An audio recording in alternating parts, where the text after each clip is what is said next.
Hello everyone, if you're new to my channel, consider liking and subscribing. It will make me feel wonderful if you do that. Thanks. By the way, I also have another Naruto and Luffy fanfiction channel. If you are interested, link is in the description. Legion of the Pirate King Mugiwara no ADHD. With a larger crew come unique challenges and obstacles they must overcome together, including conflicting personalities and different wants and needs to have an enjoyable and sustainable journey. The story covers canon arcs and how they are handled given the expanded roster, but also includes a heavier emphasis on the slice-of-life moments between major arcs at sea. Adios. It takes Luffy a few moments to realize they're missing Chow Chow. He's probably resting after the fight with Richie. Shrugging to himself, he continues on his quest to aid the mayor.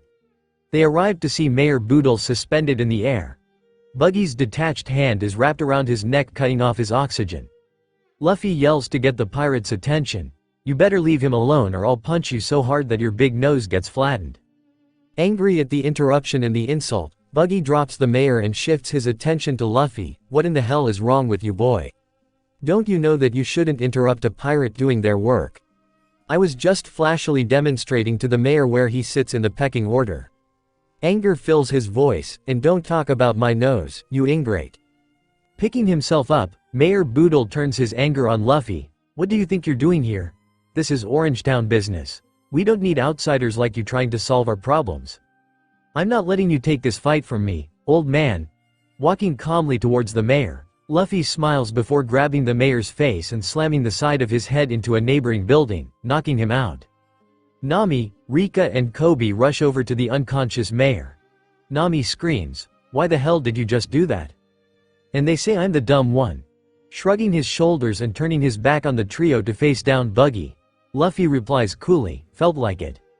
"How could you do this, Captain?" Tears stream down Rika's face as she checks the mayor's head for blood. Kobe, having had a little more experience with Luffy's methodology, pipes up, "I think that was his way of trying to keep the mayor out of harm's way. It's barbaric, but I can't argue with the result." Glancing up, he quickly assesses the combatants. A sword-wielding man riding a unicycle is beside the clown captain. Zoro and Rika are better suited to hand the sword guy, and with Luffy locked in on Buggy, he won't be an issue. "It's best if I focus on taking care of the mayor."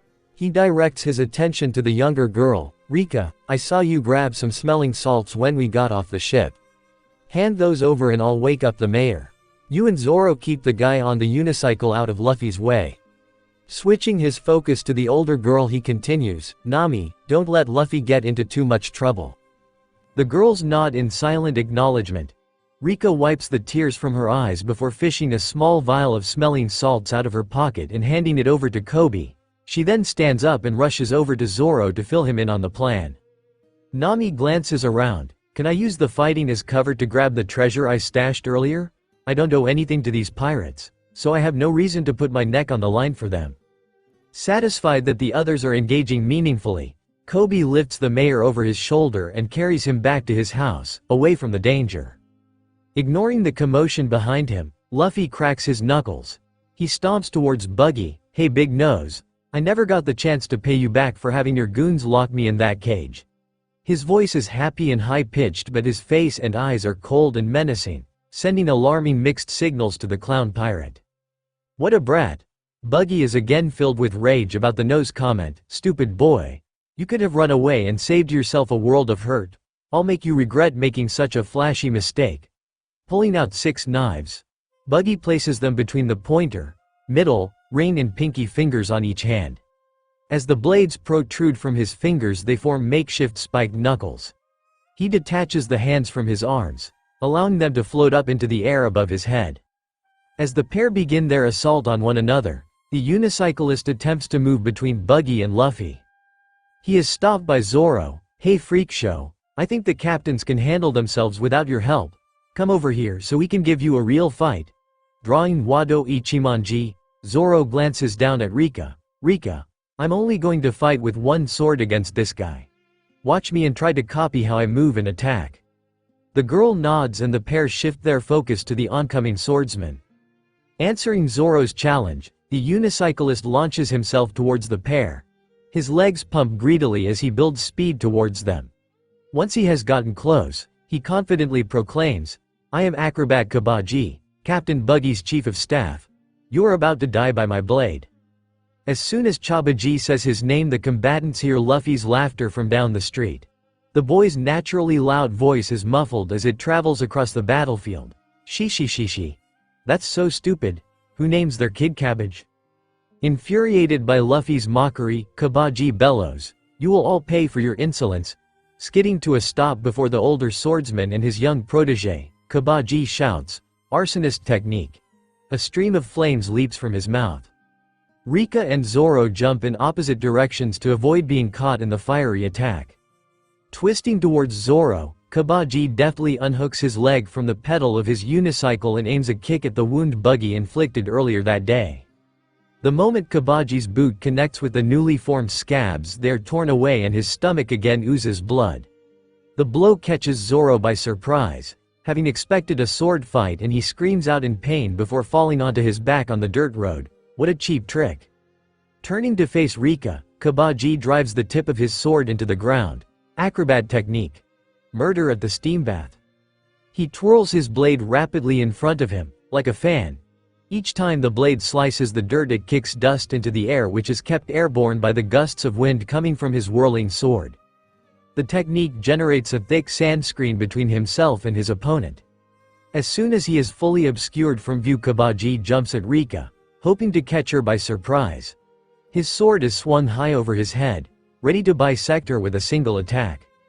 Finally recovered enough from the kick to force himself to his feet, Zoro looks on in horror as the enemy vanishes from his view. Rika no. Anticipating the next attack, he rushes forward and slashes his blade downward at where he believes Kabaji is hidden. Why couldn't I just use 3-sword style? This would be so much easier. The sound of steel grinding against steel and strong resistance against his blade indicate that he has successfully halted the attack and spared Rika's life.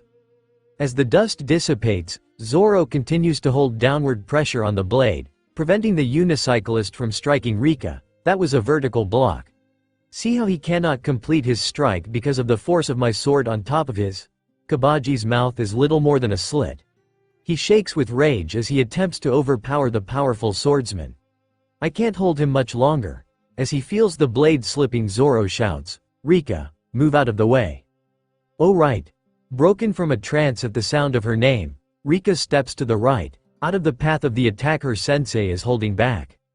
Giving up on his initial quarry, Kabaji relaxes his grip on the sword. He twists his body, delivering an elbow into Zoro's wound. Damn it! The attack winds the green-haired samurai, who also releases the pressure he had been holding. Kabaji frees his blade and fully turns to face Zoro. The pair exchange several strikes at one another, and Rika is again frozen in fear at the speed and ferocity on display. This was nothing like my training with Kobe. In her mind, a small voice calls out, "Jump in." The small voice is drowned out by a much louder one. "You're not ready." As the pair continue their duel, Rika sees Kabaji draw a knife and subtly hide it in his palm. Her mind screams at her, "Warn Zoro." Her body refuses to act. She watches as the knife is plunged into Zoro's wadsman to drop to one knee.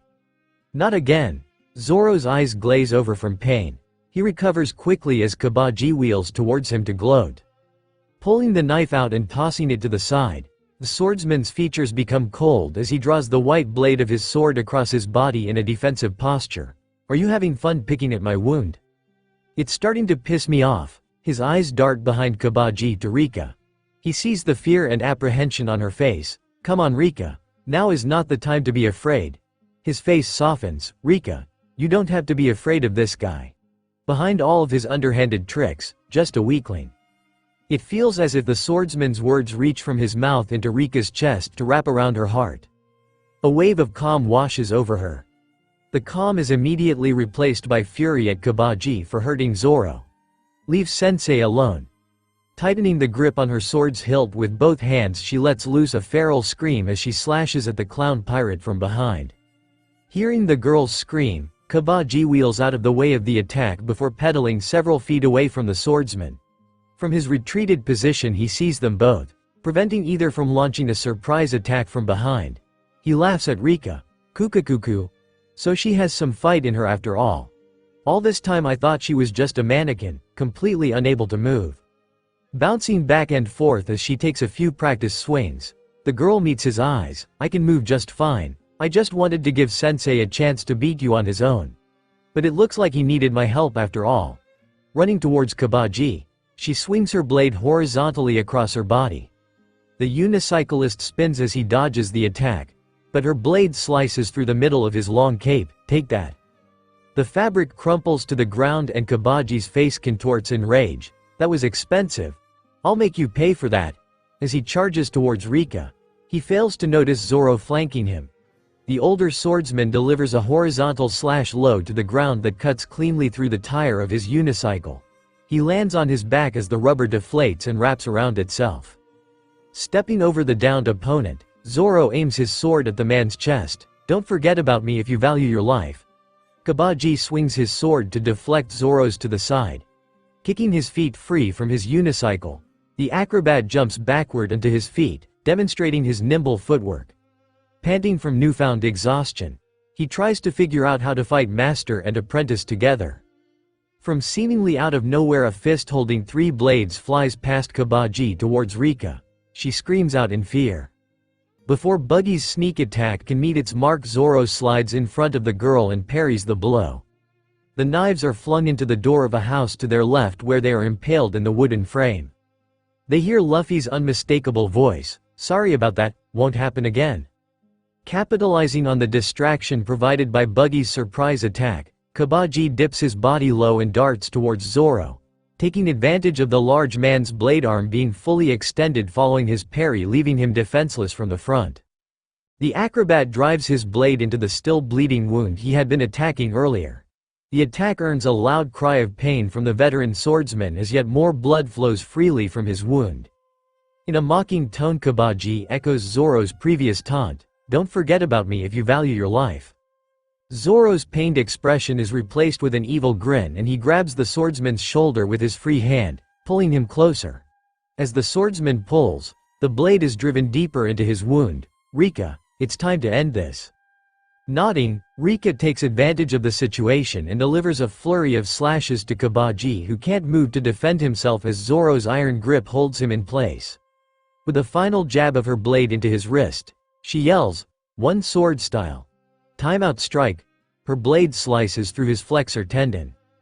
Kabaji finds himself incapable of maintaining a grip on his sword and is thrown to the ground by Zoro. The older swordsman gives an approving nod to his apprentice. "I don't remember teaching you that. Great job, Rika." Kabaji attempts to lift his body but discovers he cannot move his dominant hand. He collapses backward into the dirt, accepting defeat. Beaming at Zoro, Rika bounces back and forth in excitement. "Kobe and I came up with it while you were sleeping at the mayor's place. He said it has something to do with..." Frowning, she presses her pointer finger to her chin as she tries to remember the word. "It had something to do with food, chicken maybe?" Remembering, she excitedly exclaims, "Tenders, it's his hand tenders." The swordsman wasn't sure she had said the right word but chose not to question it. He would ask Kobe later. Rika's smile changes to a look of shock and panic as Zoro grabs the sword protruding from his stomach and starts pulling it out. "Sensei, stop. If you keep that up it'll bleed more. You need to get looked at by a doctor." "No pain, no gain." Ignoring her protests, Zoro rips the blade free with a grunt. After wiping the fresh blood off with his pant leg, he hands the sword to Rika. "Here, you've earned it after that fight." Kabaji weakly protests but is silenced when Zoro stomps on his injured wrist, causing him to black out from pain. "That timeout strike seems pretty useful. I am going to need to pair you and Kobe up for training more often." The two turn to watch Luffy's ongoing battle with Buggy, ready to step in if needed. Down the street, Luffy is desperately trying to connect with Buggy and repeatedly fires his gum-gum pistols only to have the clown detach whatever body part Luffy is aiming for just before the strike meets its mark. In frustration, Luffy shouts, "Just stay still so I can hit you, bunny." Laughing at Luffy's efforts but continuing to avoid each attack, Buggy responds, "Yahahaha. You flashily wish. And it's Buggy, you moron." Seeing that everyone else is distracted, Nami takes the opportunity to sneak away, making a beeline for Buggy's treasure room. She quickly gathers up the sack she had previously filled and begins to carry it back towards Luffy and the others. Before she can get out of the building, Nami is stopped by a burly pirate. "Where do you think you're going with all that treasure?" For a brief moment, Nami considers talking her way out of the conflict but decides it will take too long. Dropping the bag, she reaches down the front of her shirt, pulls out 3 sticks and snaps them together to form her bow staff. Kukukuku. The pirate laughs as she assembles her weapon but is silenced when Nami slams the pole into the top of his head, knocking him out. Sighing at having had to use her strength instead of her wit, she detaches the 3 sections of the weapon and returns it to its hiding place before picking up the bag of treasure and making her way back to the street the others are fighting on. She has what she wants, but is curious how the rest of the fight would play out between the rubber boy and the clown captain. Continuing to fire punch after punch, Luffy racks his mind trying to figure out a way to stop the pirate from dodging his attacks. Growing tired of defending rather than attacking, Buggy decides to turn the tables on the rubber boy, beginning with a verbal distraction. "Why are you flashily doing all of this?" he asks, not caring but knowing that Luffy will be distracted giving his answer. Halting his assault while he processes the question, Buggy launches his chop chop cannon at him, which Luffy easily sidesteps. Deciding that there is no reason to withhold the truth, Luffy responds with a straight face, "I'm going to be the king of the pirates." Buggy is flabbergasted by the boy's audacity and replies, "If you are going to be the king of the pirates, then Kami the god of the pirates. There's only one person who can take that title and it's going to be me, boy." Luffy winds up for another attack yelling, "You are annoying," and sends his fist flying at Buggy, who splits his body in half, allowing the fist to pass through without making contact. Something starts to click in Buggy's mind and he grits his teeth before yelling, "You're starting to flashily piss me off. You remind me a lot of him, that damn cheeky red-haired pirate." Surprised, Luffy retracts his arm. "What did you just say? Red hair? Do you know Shanks?" Laughing to himself, Buggy responds, "Yahahahaha. That's flashily right. I know Shanks." The boy seems to be getting more and more distracted from fighting as his punches slow down and eventually stop. While they converse, Buggy attempts to devise a plan to deliver a sneak attack against Luffy. Angrily, Luffy shouts at him, "Do you know where he is? I've been trying to find him." Grinning mischievously, Buggy taunts the boy, who knows, "Maybe I do and maybe I flashily don't." With a blank stare on his face, Luffy responds, "What are you talking about? Did you forget or something?" Upset at the lackluster reaction, Buggy screams back, "I'm not just going to flashily tell you out of the kindness of my heart, you have to earn that info." He aims his fist at Luffy and yells out, "Chop chop cannon," and fires his entire forearm at the boy attached to his fist. Luffy grabs the arm before it can reach him, only for Buggy to say, "Separate," causing the fist to separate from the arm and continue onwards, stabbing into the straw hat and yanking it free from his head. After returning to Buggy's side, he dangles the hat in front of him, still impaled on his blades. Angrily, Luffy glared at Buggy, with a murderous intent in his eyes, "Give me back my treasure." Yahahahaha, howling with laughter, Buggy decides to prod at Luffy's emotional weakness. Treasure is flashy gold and sparkling gems. Not trash like this. Anyone who wants to be the Pirate King should know that much. His head tilts slightly as he takes in the hat up close. It can't be. There's no way this brat has. Luffy's eyes filled with rage. "I made a promise to Shanks when he gave me that hat and I intend to fulfill it, but I can't do that unless you give it back. It is his." Hurling the hat at the ground in disgust, Buggy yells, "So you're flashily telling me this is Shanks' hat? No wonder it looked so familiar. He always used to wear this thing. Back when we were pirates in training together." Lifting his foot, he stomps on the hat, smashing it into the dirt. That bastard. Running at Buggy, Luffy gets the drop on him while his attention is focused on crushing the hat, punching him in the chest and sending him crashing to the ground. Walking over to Buggy's head, which has come detached from his body, he lifts it out of the dirt and screams, "You better tell me how you know Shanks and where he is, and don't you ever touch his hat again, I'll end you."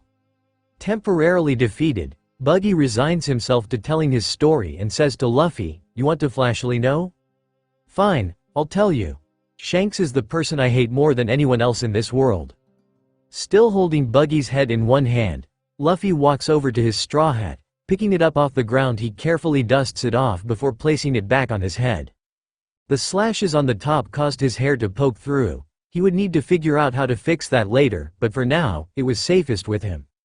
Buggy continues his story, telling Luffy of their time as chore boys on a mighty ship.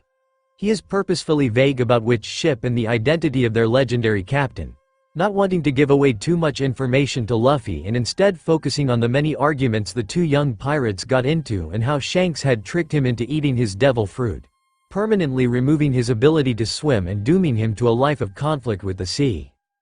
As he finishes his story, Luffy pops the head back onto Buggy's body and taking a few steps back says calmly, "Was that so hard? Now that we have story time out of the way, I can get back to kicking your ass." As he wiggles his head back and forth, making sure it is attached correctly, Buggy catches sight of Nami, who has recently returned with the bag of treasure. The moment he sees her, he detaches his torso from his lower body and sends it flying towards her through the air shouting, "Get back here with my flashily hard-earned treasure." Just before Buggy reaches Nami, intending on cutting her down, he is brought to a screeching halt, his eyes filled with pain and his mouth forming a silent O. Luffy had just delivered a kick directly into the clown pirate's groin, which he had left behind in his haste to chase after Nami. His upper body falls to the ground with a loud crash, all of his focus on his bruised family jewels. As he cries in pain, Luffy laughs. She, I guess these buggy balls work from way over here." Preparing another kick, he continues, "Don't you dare run away from me, I'm not done with you yet." Growling, Buggy shoots back, "I hope you are flashily ready for the consequences. Here I come. Chop chop festival." Suddenly his body splits into dozens of pieces that all fly through the air towards Luffy. Ah! The rubber boy attempts to dodge the flying body parts, but several of them connect. Once the initial ambush has subsided, he mutters, "Damn it." While his eyes dart around, looking for the next attack the clown could send his way. As he is searching, he spots Buggy's feet running towards an alley to hide. Snatching one off the ground, he holds it in front of himself as the foot continues to try to walk forward through the air. Meanwhile, Buggy's head and hands chase a screaming Nami down the street, "Flashily give back my treasure." The clown continues his pursuit when suddenly Nami trips over a rock. As she falls to the ground, the young thief instinctively wraps her arms around the treasure to keep it safe while the pirate closes the distance and prepares his assault. Suddenly, Buggy's face takes on a confused expression as he feels a tickling sensation on the soles of his feet. Yahahahahaha. Without warning, the clown bursts into laughter as Luffy, having removed the boot from his captive foot, mercilessly tickles the foot. Oh! As suddenly as it begins, laughter is replaced with a scream of pain when Luffy slams the foot into the ground. After the initial shock and pain pass, Buggy recovers and much to Nami's horror manages to pull the treasure bag from her hands. As he aims one of his knives at the girl, he laughs maniacally, "Yahahahahaha." Seeing the predicament Nami is in, Luffy leaves the foot on the ground where he earlier slammed it and begins racing down the street toward the pair. As he runs, he yells, "I told you that your fight is with me," before he stretches his leg out and shouts, "Gum gum whip." Twisting his body, Luffy delivers a powerful kick to Buggy's face. The kick sends Buggy and the bag of treasure flying into the side of a building away from Nami. In his distracted state, one of the clown's knives slices through the bag and scatters coins and precious stones in all directions, to Nami's horror. Her feelings of dread are quickly supplanted by an idea and she jumps to her feet, rushing to gather up Buggy's detached limbs and ties them together into a bundle using the rope she had previously secured Luffy's cage to Zoro's back with. As Buggy's head and hands slowly lift back into the air, he yells at Luffy, "This isn't over, rubber boy. You'll flashily pay for this." Assemble chop chop parts. Once the few remaining body parts that had not been tied up by Nami connect to his head, he is left standing in the middle of the road with just his feet, hands and head attached awkwardly to rearms. He stands there for a moment, trying to figure out why his perspective is so much closer to the ground than usual. Nami grins, her foot on the pile of detached limbs, looking for these Buggy. The pirate is shocked and angry, but with little option for retaliation can only gawk at what she has done. Grinning at Nami, Luffy yells, "That's why you're our navigator, now let's end this." Tossing both arms behind him as far as they will go, he yells out, "Gum gum bazooka." and sends both hands flying forward, palms open into the miniature pirate, hurling him into the sky and away from Orange Town. Peering down the street, Luffy catches sight of Rika and Zoro, and upon seeing them casually watching his fight excitedly waves them over. The two join him and celebrate their recent victory as Nami walks forlornly to the scattered treasure and tries to gather it into a neat pile. Dejectedly, the girl asks, "What did my poor treasure ever do to you, Luffy? How am I supposed to get this to my boat now?" Shrugging his shoulders, Luffy casually replies, "You'll figure out something." Turning back to the two swordsmen, he asks, "What happened to that vegetable guy you two were fighting?" Cocking her head to the side in confusion, Rika looks at Zoro. The swordsman answers her unasked query in a slowed and slightly slurred voice. He means, Kabaji. "You can thank Rika for taking care of him. She's getting good at using that sword of hers." The swordsman shakes his head as he feels his consciousness drifting away and his vision growing cloudy. Not taking notice of Zoro's strange speaking pattern, Luffy puts his hands on Rika's hair and ruffles it, scattering her hair in every direction. He must have been pretty weak if Rika was able to take him out, but good job. Rika smacks his hand away and scowls at the captain. Suddenly Zoro collapses with a thud, succumbing to blood loss from his wound. Luffy quickly gets down on his knees and scoops the swordsman up, placing him carefully over his shoulder. He says, in a calm voice, "Take it easy, big guy, you carried me, now it's my turn to carry you." As the captain is dealing with his fallen comrade, Nami rejoins the group, holding two bags that are smaller than the one Buggy had ripped open. She sees Luffy carrying Zoro's unconscious body, and a newfound appreciation for the boy comes over her. Drops one of the treasure bags on the ground. Nami digs into her waistband and pulls out the map of the Grand Line. Holding the map towards Luffy, she says, "Here, you can consider us even for saving me earlier from those pirates this morning. I don't need it anymore. The treasure in these bags is worth at least 10 million belly to the right buyers." Tentatively taking the map from Nami, Luffy jostles Zoro's body slightly as he hugs it to his chest. Finally, a map of the Grand Line. Remembering the unconscious swordsman, he looks over to verify that he is still asleep before carrying on in a quieter voice. "I can finally go after the One Piece and become king of the pirates." Looking questioningly at Nami, he asks, "Does this mean you are ready to join my crew?"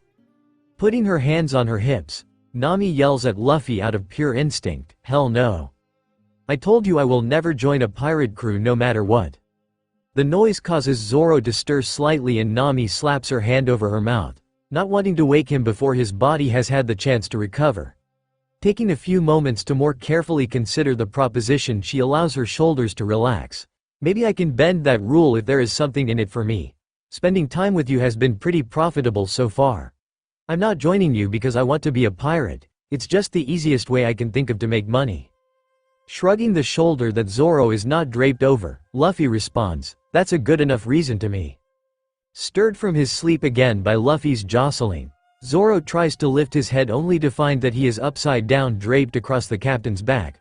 What happened?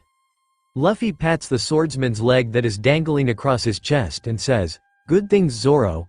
We just recruited an expert navigator and got a map of the Grand Line." Sighing, Zoro asks the question that he already knows the answer to. "I hope you aren't talking about that thief, Nami." Laughing and jumping, a move which sends a ripple of pain through the swordsman's body when he lands, Luffy replies, "Sure am, she's going to help us find One Piece so I can be the king of the pirates." Moaning in pain, Zoro closes his eyes, willing himself to go back to sleep. He didn't have the energy to argue with the captain and didn't particularly want to be conscious for his celebration. As the small group gathers to leave, Nami picks up the bag she had previously dropped and Rika admires her new longsword. Suddenly they hear a yell from further up the street. A large group of townspeople are marching towards them, brandishing makeshift weapons and armor like the mayor had been wearing. When they are within shouting distance, the leader of the group calls out, "What was all of that cannon fire from earlier? If you know something you need to tell us." Realizing that the group are citizens rather than pirates, Nami is about to respond when she is cut off by Luffy. "That was Buggy and his pirates. They were blowing this place up earlier today." Glad to get a straight answer, the excited leader shouts back, "Great, a couple more questions. Who are the four of you and what happened to our mayor?" Tone deaf as usual, Luffy again responds, We're pirates and the mayor is sleeping off the beating I gave him a couple minutes ago." The townspeople, along with Nami and Rika, are left speechless. Zoro, having finally managed to fall back asleep, snores loudly on Luffy's shoulder, obviously to the tension mounting around him. Turning her head towards Luffy, eyes as big as saucers, Nami does her best to repress the rage burning inside, but fails and it comes spilling out of her mouth. "You idiot. You didn't have to tell them all that." Whipping the bag of treasure at the back of Luffy's head, she makes contact, sending the pirate stumbling forward towards the angry crowd. Seeing the violent act by Nami snaps the townspeople out of their shock, and in unison they shout, "Get the hell out of here, pirates," before charging at them. Regaining his footing, Luffy takes off down an alley as he roars with laughter, carrying the sleeping Zoro and followed closely by Nami and Rika. At the end of the alley, Luffy begins to turn left before Nami grabs his shirt and drags him to the right, in the direction of the docks. His laughter continues to build as his body is flooded by adrenaline. Nami redirects Luffy down another alley towards the street they were originally on. As they approach the end of the alley, the group sees Chow Chow, waiting calmly for them along with Kobe and the now awakened Mayor Boodle. Hurrying past their friends, Luffy shouts, "Good boy," at Chow Chow, who growls at him in response, still irritated about earlier. Once they are safely behind their friends, the group comes to a stop and they each turn to face the oncoming villagers. As the villagers charge down the alley, they spot Chow Chow, who has now positioned himself at the exit and is standing at alert.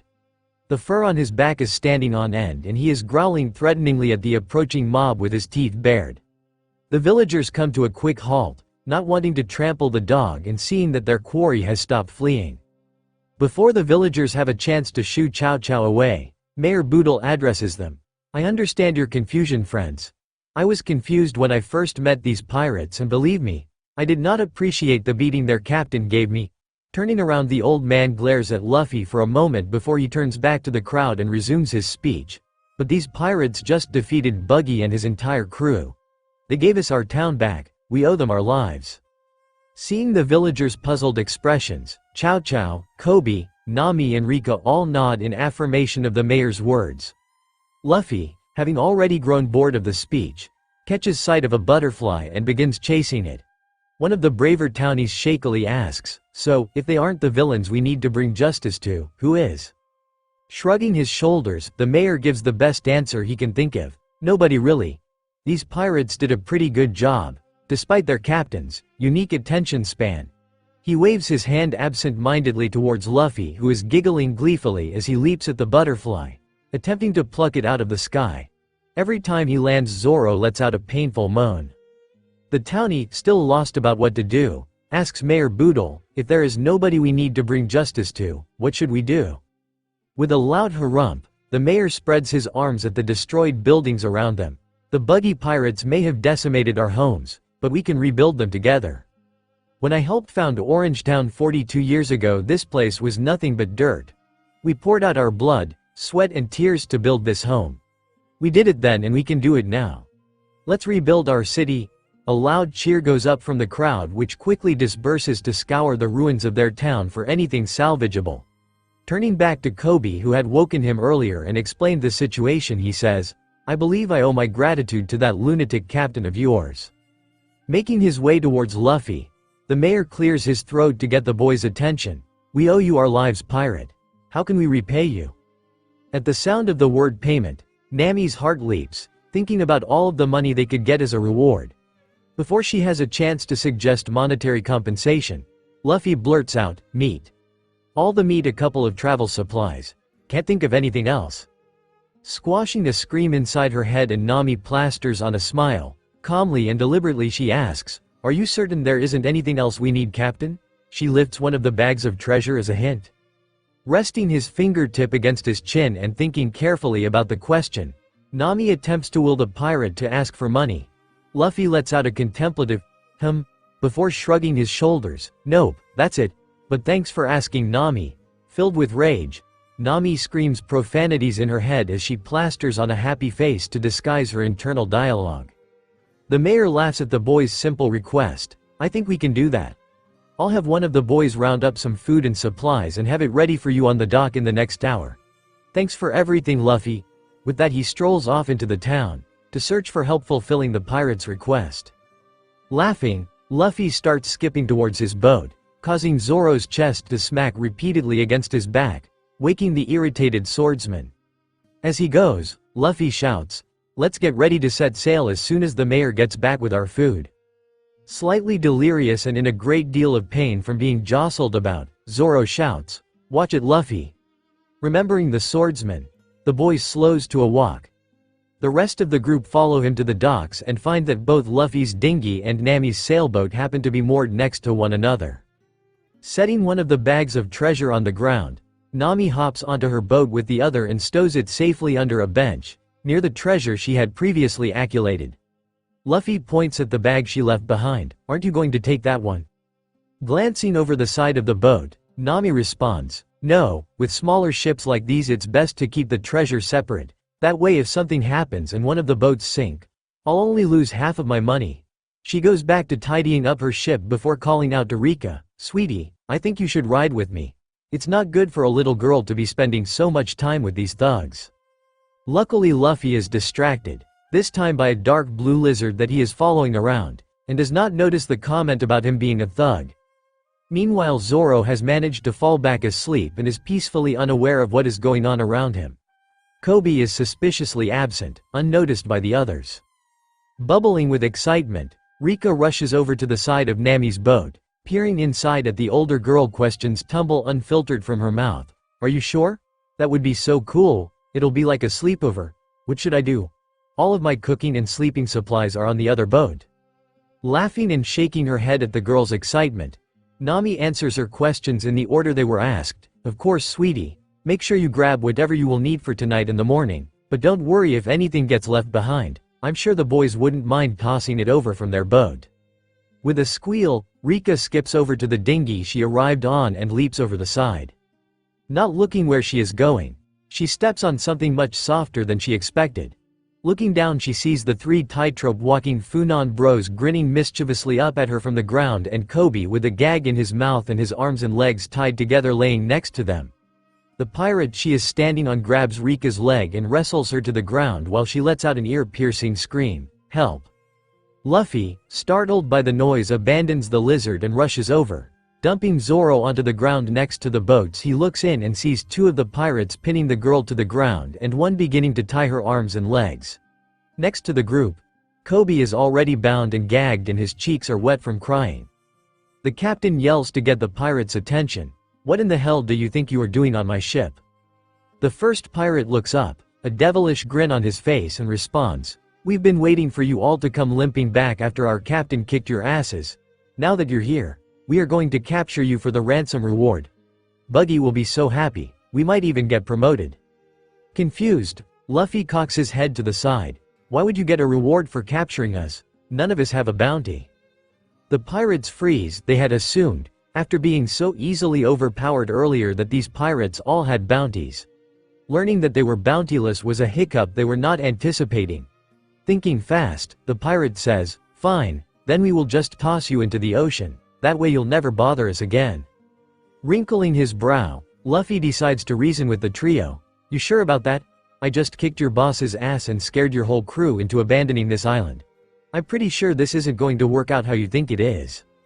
The three pirates look at one another before bursting into laughter. Releasing Rika, the trio grabs their stomachs, tears streaming down their faces. The first pirate eventually calms down enough to say, "Sure, a scrawny kid like you beat up Buggy. With jokes like this, he belongs on our crew." Joining in on the laughter, Luffy says, "Ha ha ha ha, we sure did, kicked Cabbage's ass too. Broke his stupid unicycle and left him laying in the street." The pirates continue to laugh, imagining this ragtag group of children and a former bounty hunter somehow managing to defeat the feared acrobat Kabaji. As they laugh, Rika sneaks over to Kobe and unties him before removing his gag. The young boy massages his wrists as he looks around for his club. The second pirate, between laughing fits, lets out, "Har har har." Next thing he's gonna say, "Har har har," is that they beat up Richie and Moji. Har har har. Spotting the club poking out from under a bag next to him, Kobe picks it up, careful not to make too much noise. not wanting to give away his freedom to the trio of laughing pirates. He carefully rises to his feet as he waits for his opportunity to strike. Clutching his sides as he laughs with the trio, Luffy responds loudly, "We sure did. I punched that stupid lion right in his dumb face and—" Before he can continue, he is cut off by Kobe, who says coldly, "Rika and I taught his trainer a lesson he'll never forget." The same one you three are about to learn. Stepping over the trio, club swung over his shoulder. The pirates stop laughing as he raises his weapon into the air and brings it crashing down across the three of their heads, knocking them all out in a single blow. Looking over at Luffy, who is still laughing hysterically, the boy says, "You can go back to hunting for bugs. We've got it from here, Captain." Jumping for joy and pumping his fists above his head, Luffy races off to look for the lizard he had previously abandoned. Grabbing the unconscious pirates by the feet, Kobe one by one drags them off the boat and onto a raft anchored further down the dock. Once all three of the pirates have been loaded onto the raft, he unties it and gives it a push with his foot, sending them drifting out to sea. He had considered leaving them in a bush, but didn't want to burden the town with more pirates after they had just gotten rid of the previous group. Turning her attention to gathering supplies, Rika attempts to carry her personal sleeping supplies along with the rolling pin and frying pan. The young girl hops onto Nami's boat and stashes the cooking supplies away, before opening up the cabin to take a look at her new sleeping quarters. Seeing the bunk bed style hammocks one above the other, she drops her supplies on the ground and lets out an excited squeal before running to the older girl. "Nami, Nami, Nami, Nami, can I sleep in the top bunk?" Smiling at the child, Nami gives her a big hug before dropping to her knees so that they are at eye level. Of course, EFUL not to roll around too much. A fall from up there would really hurt. Unable to contain her wiggles, Rika shakes free of the hug and hurriedly picks her sleeping supplies back up and tosses them onto the bed before scrambling into it. Despite the fact that it was the middle of the day, she is filled with excitement for bedtime, and squeezes her eyes shut, wishing for time to speed along. After a bit, Zoro wakes up and carefully lifts his head off the ground. The swordsman looks around, still groggy from his nap. It takes him a minute to orient to the change in scenery, and he places a hand on his head trying to steady his vision. Carefully getting to his feet, Zoro looks around and sees the rest of the crew hard at work preparing the ships, other than Luffy, who is a quarter-mile away laying on the ground watching an ant carry a grain of rice to the anthill it had come from. Stretching his arms out, the swordsman shakes his head back and forth quickly and blinks as his cognitive functions return to him. Cupping his hands on either side of his mouth, he calls out to the captain, "Hey Luffy. Where exactly do you plan on having us go next?" At the sound of Zoro's voice, Luffy jumps to his feet, kicking up dirt which buries the unfortunate ant as he runs back toward the ships. Flashing his biggest smile, the boy pronounces, "On an adventure, Zoro." Sighing and rubbing his face to mask his frustration, the swordsman tries again. "Obviously we are going to go on an adventure. But where are we going to have that adventure?" He was really struggling to maintain his patience with the captain, but didn't want to start a fight if it could be avoided. The thought had never occurred to Luffy, and he rubbed his chin while he thought about it. "We probably need a more pirate-looking boat, so we should go somewhere with a shipyard. Does anybody know of a place nearby that sells ships?" Without stopping her organization, Nami replies, "There's a small chain of islands nearby called the Gecko Islands, and on one of them is a place called Syrup Village that is pretty well known for their ships. There is also an island in between here and there that is supposed to have some hidden treasure that has been lost for years. That might be a fun detour." She may not have gotten her wish for a financial reward in Orangetown, but Nami had a feeling the captain wouldn't be able to resist a treasure hunt, and she might get the score some easy money. As soon as the words hidden treasure left Nami's lips, Luffy felt his stomach flutter and his heart quicken in anticipation. Bouncing back and forth on his toes in excitement, he says in an excited voice, "Hidden treasure? Like pirate treasure? Like the kind of things you find on a pirate map? I can't wait, we have to go there?" Pleased with her success, Nami vocalizes her agreement. "Then we will set sail for Treasure Island first, and then it's off to Syrup Village to steal a better ship." Bewildered by the last comment, Luffy questions, "Why would we need to steal the ship? We have plenty of gold here to buy whatever we need." He points at the bag of gold on the ground. Angrily, Nami snaps back, "That's my gold, I'm just letting you keep it safe for me. Also, why is your bag not on your ship yet? Hurry up." The villagers will be here any minute with our food and supplies? As if summoned by her statement, Mayor Boodle marches towards the docks, Chow Chow following behind him along with 4 men carrying a cart filled to the brim with food and supplies. Stopping just short of the waterline, a puzzled expression crosses the mayor's face as he looks at the small boats. Concern fills his chest as he tries to figure out how to get all of the supplies onto these small ships. He had assumed Luffy as a pirate captain had an actual pirate ship, not a couple of tiny boats, and had gathered supplies accordingly. Shrugging his shoulders, he decides it's not worth his time to investigate further and calls out to the straw hat wearing boy. "We managed to get everything you asked for. Thank you again for everything you did for our town. We are forever indebted to you and your crew." Having forgotten his promise to join the crew, Chow Chow stands beside the mayor. He wags his tail. "Bark. You may be degenerate pirates.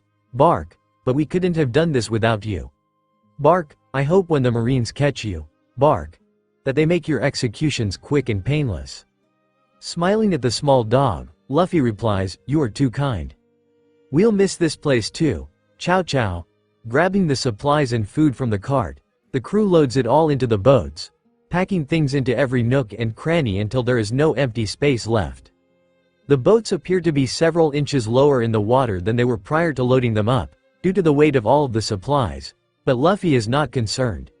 As the crew members load into their respective vessels, Luffy and Nami untie them from the dock and then use the same ropes to tie the boats together so that they don't get separated at sea. The mayor and Chow Chow stand on the shore and wave farewell to the retreating crew. Once the boats were a reasonable distance from the shore and smiling at a job well done, Nami casually asked the captain, "Where did you end up putting that bag of money I left for you?" Laughing, Luffy points at the shore. "I left it somewhere safe. That town needs the money a lot more than we do. Especially if we are just going to steal a boat like you said we should." Nami can feel her heart pounding in her ears, her eyes bulge and she screams at the young man, "You did what? Who gave you the right to give away my money like that? You better make this right or I swear at the next island, we'll be digging you a fresh grave." Luffy suddenly shoots upright in shock. "I forgot something really important. Let me just grab it really quick," flinging his arm back at the island. Luffy prays that it is not too far away for him to reach. Nami breathes a sigh of relief. She should never have doubted that her captain would protect her money. Laughing at Luffy's antics, she says, "You really scared me, Luffy. I'm glad you finally came to your senses." From the boat, the crew hears a yelp before Luffy's arm comes flying back, Chow Chow held in his hand. As the dog flies towards him, wide-eyed and terrified, Luffy catches him in his arms. "I couldn't forget our mascot. Chow Chow would have never forgiven me if we'd left him on that island." In a rage, the dog latches his mouth around Luffy's arm and bites down, causing the captain to laugh. "He's so happy that he's giving me kisses. Good boy, Chow Chow." Rika rushes over to Nami, who is passed out on the deck of their ship, and snaps open another container of smelling salts in an attempt to wake her up. As she comes back to her senses, Nami pushes herself onto her arms, not daring to peek over the rim of the boat. She clings to hope that Luffy rescuing the dog was a nightmare and that when she stands up she will see him holding her bag of gold. With a deep breath, she rises to her feet and looks over. A scowl immediately crosses her face and she folds her arms across her chest. Not wanting to look at the captain, she mumbles under her breath, "You idiot. We could have rescued all of that money, but instead you brought another mouth to feed." Beside himself with rage, Chow Chow continued his attack on Luffy's arms and stomach, unable to puncture his elastic skin but trying his hardest to pierce it. Laughing, Luffy tries to put the dog down on the deck of the boat, but Chow Chow refuses to release his arm as he continues the assault. "Stop, it tickles." "No more kisses, Chow Chow." Shaking his arm, Luffy manages to dislodge the dog, who immediately attacks Luffy's exposed legs, hoping to find a purchase there. As the dog's relentless war against Luffy's body continues, the captain stifles his laughter enough to relay some important inform. "As you all know, we ran out of food last time we sailed between islands. So I have a new rule that everybody has to follow." Nami looks around at her ship, which is so overburdened by food that it is threatening to sink below the waves, and then back at the captain, wondering what he was about to suggest. Luffy continues on, "We are going to have a hard limit of 4 extra portions for each meal while we are in the ship, so we don't run out of food. I know it may be tough to have such strict rations. We all need to tighten our belts and work together to make it through this tough time. If we believe in ourselves, I know we can accomplish this and any other goal we set our hearts on." To Nami, the announcement came as both a complete surprise and exactly what she expected to hear from the strange boy. She had witnessed his appetite firsthand back in Orangetown and was convinced that the boy would be the only member of the crew who would struggle to follow his new rule. Feigning a look of hard-fought acceptance, Nami replies to the captain, "I think that we'll be able to do that, Luffy. Anything else we should be aware of?" Smiling at the positive response, Luffy continues, "Sure is. We need to set up a sleeping rotation so that at least one person is awake at all times. That way if something bad happens, they can wake the rest of us before it gets worse." Genuinely impressed for the first time, Zoro speaks up, "That's actually a good idea, Luffy. What order were you thinking for shifts?" With a toothy grin, Luffy replies to the swordsman, "I'm glad you asked, Zoro. Each shift will last 2 hours, so everyone will only need to work a single shift per night. I was thinking about this back in Orangetown, but I figured that after sleeping all day, you should be the one to take the first shift, since you are so well rested." The swordsman snaps his eyes shut and clenches his fists but chooses not to try to explain the difference between sleeping peacefully and passing out from blood loss. Not noticing the swordsman's negative body signals, Luffy continues, "After that is Kobe. He'll probably be excited to get some late-night cleaning in without having to worry about us getting in his way." Kobe opens his mouth to object, then shuts it as he thinks about the captain's words. It made a lot of sense to clean at night, especially if the moon was bright enough that he could see well. There would be less people walking around to bump into or get in his way. He could probably get everything done in half the time it would take to do the job during the day. Not hearing any objections, Luffy carries on with his list. Next up is Nami. She'll need to make sure we are still on course, so sticking her in the middle of the rotation makes the most sense so we don't go the wrong direction for too long. Nami nodded in agreement. It made complete sense. She was surprised to hear all of this coming from Luffy but wasn't going to argue against a good idea. Continuing on, Luffy shares, "Next up is me. I don't like sleeping longer than 6 hours at a time, so I could use the break between shifts to get my energy out so I can finish the night strong." Kobe, Rika and Zoro all groaned, knowing that by getting his energy out, Luffy meant screaming like a lunatic or running around the ship eating everything in sight, like he had on their last trip. But none of them were willing to call the captain out on his antics and instead resigned themselves to having to try to sleep through his wild behavior. Wrapping up his list, Luffy says, "And the final shift is Rika's. She'll need to be up early anyways to get breakfast ready for the rest of us, so she might as well take the last shift so that she can watch the ships and cook at the same time." Rika nodded emphatically in agreement, remembering the fiasco this morning of trying to cook while Luffy was awake. She realized that if she finished cooking early enough, she could get in some early morning sword practice until the others woke up. Looking around at his crew, Luffy didn't notice that Chow Chow had released its grip on his leg and was now sulking in the bow of the ship, as far as possible from the captain.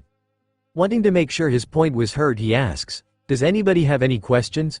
Nobody replied as they were fine with their assignments, so he continued on, "Great. With that out of the way, Rika, when can we eat?" Rummaging through the food stored on their boat, Rika pulled out some uncooked sausages and biscuits. Tossing them onto her frying pan, she continues digging until she finds the camping griddle that she had seen in the supplies from Orangetown. Excitedly she shouts back to the captain, "I am going to make biscuits and sausage, I'm sure you'll all enjoy it." Rubbing his stomach in anticipation, Luffy says hungrily, "That sounds great. I can't wait." At the front of the small boat, Chow Chow gets an idea and stands up on all 4 paws. Walking to the side of the dinghy that is connected to the sailboat, the dog sizes up the distance between the 2 ships. Taking a few steps backward, the dog charges towards the side of the boat and jumps, clearing the gap and landing next to Nami. Initially surprised at the dog's appearance, Nami is delighted by the addition of the cute pet on her ship and quickly rushes into the cabin to prepare an area where Chow Chow can sleep comfortably. Finally feeling safe enough to relax, Chow Chow curls up on the deck of the sailboat to rest and recover from his traumatic experience. Later that evening, once the crew has had their fill of sausage and biscuits, Kobe approaches Luffy nervously. "Hey Captain, I know you don't like the Marines, but my dream is still to fix the organization and become an admiral. I'm never going to be able to do that if I don't learn how to be a brave leader like you. Do you think you could teach me how? Sighing, Luffy pats the seat next to him, inviting Kobe to sit down before saying, "It's not that I hate the Marines. There's plenty of good Marines out there if you know where to look. Take Garp for example, he's a hero for a reason. It's just that I don't like the way that they treat pirates like us. I'll teach you to lead, but I want you to promise me something, Kobe. If you do manage to join the Marines someday, you'll be one of the good ones, not like Axe-Hand Morgan or Helmeppo." Kobe was surprised that Luffy remembered the names of the Marines that they had defeated back in Shell's towns. He didn't necessarily think Luffy was dumb, but his friend definitely struggled with remembering certain details. Luffy continues on, "Anyways, the real secret to leadership is to not be afraid of being wrong. I'm wrong all the time, but you all listen to me anyways." Kobe leaned in close. What Luffy was saying made a weird kind of sense. Luffy said and did the wrong thing all the time, but it didn't stop him or any of the rest of the crew from trying to follow his orders, even when they didn't make sense. Wondering why the captain's mood is so strange, Kobe remarks, "You're being so serious, Luffy, is everything okay?" Luffy somberly shakes his head no and plucks a toothpick he had hidden in the rim of his hat. Placing it between his teeth and chewing on the wooden instrument, he replies, "I'm a pretty serious guy, Kobe, everybody knows that." Kobe rolls his eyes out of sight of the captain. A few hours ago the boy had been chasing bugs with care in the world. Now he was trying to act deep and sophisticated. Picking up on the intensity of the conversation so far makes Luffy feel a familiar discomfort and chooses to inject a bit of humor. "My last piece of leadership advice is to grow some facial hair to get a cool hat. You look like an annoying little kid. Nobody wants to listen to somebody like that." The captain cracks a smile while Kobe playfully shoves his shoulder. The boys try to stifle their laughter but fail and it comes bursting out, when Ibai says, "When first become a Marine I'll have to catch you and take that straw hat of yours. That memorable enough?" Almost swallowing his toothpick on accident, Luffy grabs his belly and falls to his side, his head landing in Kobe's lap. Wiping away the tears his laughter had produced, Luffy responds, "As if some Marine could ever capture the king of the pirates.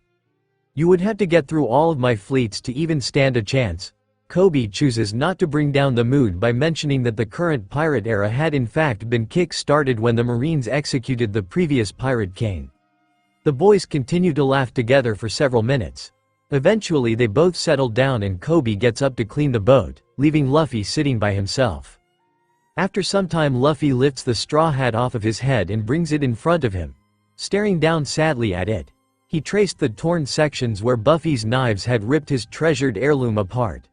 Seeing the captain in such a sad mood and feeling bad for him, Nami walks over to the side of her boat and leans over the rail, calling out, "Hey, I'm really sorry Buggy messed with your hat. I have a sewing kit over here. If you toss it to me I can try to patch it up for you." Springing to his feet and running over, Luffy tosses the hat like a frisbee at Nami, who catches it out of the air. Thankful for her help he shouts, "That would be incredible. Thank you so much, Nami." Smiling back, Nami replies, "Of course, Captain. Just keep this in mind the next time you see some treasure and think about leaving it behind, or even worse." Her warm smile transforms into a cold glare, giving it away. Flashes 2 thumbs up, Luffy replies, "You got it, Nami. I'll make sure all of our treasure makes it safely on the boat next time." Nami wanted to believe him, but felt as though his gullibility and kindness would prevent him from following through on it. Thinking better of questioning the legitimacy of his claim, she smiles at the captain before turning and heading into the cabin to get her sewing supplies together. A calm settled over the crew as they each dream about what treasures await them on Treasure Island. Nami's bloodshot eyes snapped open and she mechanically exited the bed, slipping out of her sleepwear and into her clothes she had worn the day before. She made a mental note to invest in new clothes at the next opportunity. Stretching her arms high above her head, she yawns as she tries to shake off the previous night's poor sleep. From outside the small ship's cabin she hears what sounds like laughter and utensils on plates, and it takes her a moment to remember that she was no longer sailing alone. Closing her eyes she breathes in deeply before slowly letting the air out through her nose. For a moment she fantasizes about jumping back into the bed and sleeping the day away, and she would have done so if they weren't so close to Treasure Island. A smile touches her lips as she thinks about what treasure she may find on the island, and she opens her eyes with resolve before briskly walking to the cabin doors and flinging them wide open. As she walks into the morning light, Rika greets her with a plate piled high with eggs, bacon and pancakes that are drowning in syrup. Forcing a smile, she takes the plate from the girl and finds a seat on the deck. Looking up from her food to meet the young girl's gaze, Nami asks, "Do we happen to have any packets to brew some tea? I didn't get much sleep last night." She chooses not to bring up the girl's contributions to her lack of sleep, including how late she had stayed up asking Nami questions about her life at sea. The young girl was craving girl talk that only she could offer right now and had capitalized on their time alone together to get it. Nami prayed that Rika had gotten it out of her system and that tonight's sleep would be better. Placing her right hand over her head to block out the sun's rays and get a better view of the ocean, Nami does some mental calculations against her memory of the area to figure out where they are. Lowering her hand down to the side of her mouth to make herself louder, Nami shouts to the other boat, "We should be pretty close. Based on the stars I was charting last night and the wind currents right now, I estimate that we'll see Treasure Island any minute now." Letting out an excited whoop, Luffy launches himself onto their boat, having grabbed hold of their mast as a means of transporting his rubbery body. Landing in front of Nami, the young captain's words tumble out of his mouth. "That's so exciting. We are going to find treasure. What else is there? I bet there's skeletons of other crews that failed to find it. I wonder if there are any monsters. If there are, Zoro and I will kick their asses." Several feet away, Chow Chow stops dead in his tracks, having been slowly creeping towards Nami to beg for food. His eyes lock onto Luffy and he bares his teeth in warning. Ignoring the dog's aggressive signals, Luffy laughs and sits down between the two and puts her arm around them both. Chow Chow bites at his arm to no avail and Nami calmly places her fork on the plate and takes hold of the boy's hand, removing it from its resting place on her shoulder and letting it drop with a thud onto the back of the seat. The captain gets a pained expression on his face, as if he is trying to remember something important. Suddenly, like a light bulb flashing on in his mind, he remembers and excitedly asks, "Did you finish patching up my hat? My head feels naked without it." Trying to hide her smile, Nami nods her head yes and picks her fork back up, intending to finish her breakfast once she is rid of the energetic boy. Pointing with her fork at the cabin, she says, "Sure did. You should take a look in our room. I left it on the coat hanger, so it should be easy to find." Jumping to his feet, Luffy charges into the cabin and returns a moment later, hat nestled snugly on his head and grinning from ear to ear. Nami was quite proud of her work.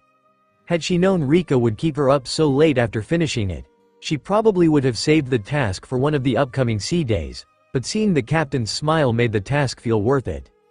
Just then Rika appears at her side, a tea mug held out in front of her. Nami gently takes the cup from the girl, bowing in thanks and begins sipping it, feeling the caffeine buzz pushing through the fog in her sleepy mind. With a start, Nami stands up, holding the cup with her right hand. She points with the fork still held in her left. "Land ahoy." She can feel the boat rock as Luffy, Rika and Chow Chow all turn to follow her finger, which is pointing at a dark blob that is slowly taking shape at the edge of the horizon. In excited anticipation, Luffy rushes over to the side of the ship so that he can see better and begins making a high-pitched squealing noise as he bounces up and down. From the other boat, Nami hears but does not see the sound of a boot connecting with something solid and a pained groan followed by Zoro's rough voice. "Geez Kobe, what a shitty way to wake somebody up. If I wasn't sure the captain would skin me, I'd dice you up and toss you into the sea for that." Followed by a stuttered apology from Kobe. Nami wasn't too fond of those two. The swordsman seemed to dislike her and she kept catching Kobe staring at her out of the corner of her eye, studying her like she was a lab experiment. A short time later, the boats arrive on the shore of the mysterious island. It was bigger than any of them had imagined and they decided to take a moment to get their bearings straight and shake off their sea legs. It takes several moments for the crew to notice that Chow Chow has fled into the woods. Luffy calls the crew's attention to their missing pet. It looks like Chow Chow wanted to get a head start. He's probably excited about all that treasure.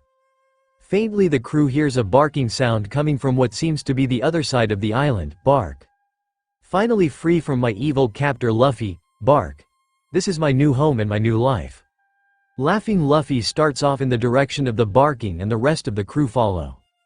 As they enter the woods, the leaves blot out most of the sun, letting through only enough light to make out what is just in front of them. An idea strikes Kobe, and scooping up a dead branch, He asks Rika for the lighter she had been given in Orangetown to light the buggy ball cannon, and uses it to ignite the branch, creating a makeshift torch. Soon the others have gathered their own torches and ignited them as the group pushes forwards into the dark forest. The crew hasn't made much progress when Zoro stops, plants his torch in the ground and sits down, his back pressed against a moss-covered tree. Stretching himself out, he yawns, "You all can go on ahead. If you run into trouble, you know where I am." Rika, looking hurt that her sensei would abandon them, tries to convince the swordsman to change his mind but is shrugged off. The cool dark forest is too alluring to Zoro and he quickly falls asleep, snoring loudly. The rest of the group continue onward, with Rika glancing back occasionally until the green-haired warrior is completely out of sight. As they make their way into a larger, more well-alight opening, Nami begins telling them scary stories, hoping to spook the others so that she can find the treasure first and claim it as her own. As soon as the pirate's hands touched the lid of the treasure, it was transformed into the hoof of a horse. Rika and Kobe both jumped in fear and Nami laughed loudly. But that's just a rumor. Who knows what really happens to the pirates who go missing on this island? His eyes wide, Luffy stares forward and says with a shaky voice, "That can't happen to us, right, Nami? Because we are good pirates and those were bad pirates. Right? Right?" Nami continues laughing. Before she can offer up the next frightening tale, she sees a pair of red eyes ahead of her and freezes. Kobe and Rika both continue on, oblivious to the eyes, and bump into the navigator, knocking her and themselves over. The sound of the three crayasaurses Luffy to stop moving and help them up. As they brush themselves off, Luffy asks, "What was that? Did you guys forget how to walk?" Pointing forward, Nami tries to speak but nothing comes out. More sets of red eyes have opened up in a circle around the pirates and appear to be slowly moving closer to them. At last she is able to get words out. Luffy, there is something out there." Following her finger, Luffy and the others see the eyes and tense up, ready for a battle. As the nearest set of eyes slowly come into view of the torches, the crew see what appears to be a creature with the head of a dog and the body of a sheep. As the other figures step into the light, they see more hybrid creatures, one with the body of a horse and the head of a goat, another with the head of a pig and the body of a snake, and still more continue to make their way towards them. Rika, terrified both from Nami's stories and the creatures, jumps into Kobe's arms and shouts, "It's the pirates who tried to steal the island's treasures. It's all true. They are here and they want to turn us into monsters like them." Kobe's torch dropped the ground when he caught Rika, luckily landing in wet mud rather than something flammable, and is put out with a hiss, releasing a plume of gray smoke into the sky above them. It takes Kobe a few moments to recognize that his earlier fear when hearing the stories has been replaced by a sense of duty to defend his crewmates from the threat around them. Nami, having also been startled by the creature's sudden appearance, is hiding behind Kobe, treating him as a human shield. Luffy, laughing maniacally, has picked up the dog sheep, inspecting its body to see if he can determine the point where one creature ends and the other begins. Suddenly from in front of them comes a booming voice, surprising Luffy enough to drop the creature. "Who dares to disturb a god's slumber?" Laughing, Luffy replies casually, "Ha ha ha ha ha, gods don't sleep, that's stupid." The crew here leaves rustling and a more normal voice replies, "We do too, what would you know? You're not a god." Coughing and more rustling can be heard before the booming voice returns. "Who are you and what have you come for?" The crew, realizing something strange is going on, grow more bold. Rika wiggles out of Kobe's arms and back to the ground while Nami moves from her cover behind Kobe to stand next to Luffy. Continuing to laugh, Luffy drives the conversation forwards. "Ha ha ha ha ha, well, I'm Monkey D. Luffy and I'm going to be the king of the pirates someday. This is most of my crew. We came here to find some cool treasure." More rustling is followed by the normal voice replying, "King of the pirates? That's so freaking cool. I used to want to be duh." Coughing again, the booming voice resumes speaking. "I am the god of this island. Leave this place or be transformed like these creatures." Scooping the dog sheep back up into his arms, Luffy replies, "I think you're full of it. You are trying to scare us away because you want the treasure all for yourself, but that's not happening. We came here fair and square, so give us our treasure or else." The creature yelps as it is launched by Luffy in the direction of the noise and crashes into something. Laughing, Luffy starts walking towards the voice. "Ha ha ha ha ha ha, I knew you weren't a god. Now I'm going to figure out what you are. The crew follow behind as Luffy picks up his pace, and in the illumination of their torches they see a bush sprout legs and run away from them. Luffy shouts at his crew, "Catch that bush," as they chase it through the forest. After a minute of running, Luffy catches hold of the bush and lifting it off the ground reveals a treasure chest sprouting stubby feet from the bottom as well as arms and a round head from the top. What they had believed to be a bush was in fact the man's scraggly green hair. Struggling in the air, the man says, Okay, you caught me, now put me down." Having been woken up by the sound of the chase, Zoro stretches before getting up and following after the others. As he goes, his movements are delayed by multiple booby traps that the rest of the crew had luckily avoided. He finally arrives, panting for breath, arms and legs covered in scrapes and bruises, to find the crew laughing and drinking with the strange treasure chest man. Spotting Zoro, Luffy waves him over. "Hey Zoro. This is Gaiman. This is the swordsman I told you about. Isn't he cool? Zoro, come listen. He was telling us about how he got stuck here on this island." Somewhat confused but choosing to accept what is happening, Zoro joins his companions who are sitting in a circle around Gaiman as he tells them his tale. Gaiman continues on where he left off. "Where was I? Oh yes. So I saw the treasure chests on top of the cliff. When we first arrived at this island, our captain told us that whoever found the treasure would get an extra share in the loot. Back then I was reckless and brave, so I decided to go for it alone and secure the extra portion for myself. I climbed up the cliff, and before I had reached the top, I found one of the chests. I grabbed it and tried to pull myself up, figuring it would be heavy enough to make a good handhold, but realized too late that it was empty, the chest, and I fell from the cliff, and somehow in our fall I ended up stuck inside. After hitting the ground I passed out, and by the time I woke up my crew had already left the island. Since then these animals have been my only friends."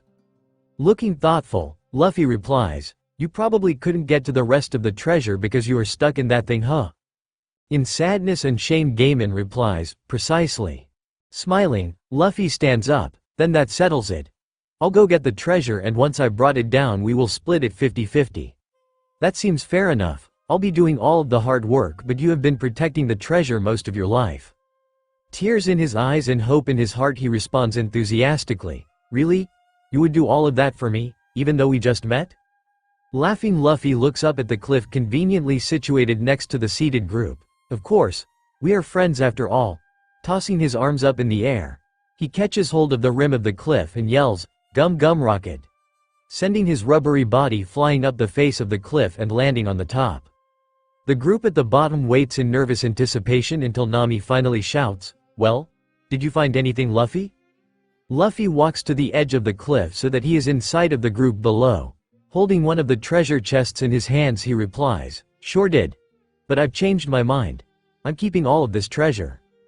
The crew below explode at their captain, cursing and yelling at him before they are finally silenced by Gaiman, who tearfully shouts, "I had a feeling this was the case. Thank you for your kindness. But I always suspected that the chests were empty. A treasure like this doesn't go unclaimed forever." Laughing, Luffy opens the treasure chest in his hands, confirming Gaiman's suspicions that it is empty before it and all of the other treasure chests are tossed to the group below, showing that none of them contain any treasure. Clapping his hands together, he replies, She, you caught me, Gaiman. They're all empty." Before jumping down to rejoin the group. Walking over to the older pirate, he crouches down to his level. Deciding it is time to make his pitch, but knowing in advance what the answer will be, "Gaiman, you are a pretty cool guy. I would love it if you would join my crew." Tears well up in Gaiman's eyes and he blubbers, "That is such a kind offer. I would give anything to explore the seas with you. You seem like a wonderful captain with an amazing crew. But my place is here with my animal friends. They need me to keep them safe." Smiling and standing back up, Luffy replies, "I had a feeling you would that, but it was worth a try. Speaking of animal friends, where did Chow Chow run off to?" As soon as he said the words, the group hear a crashing noise and a dog yelping out in fear.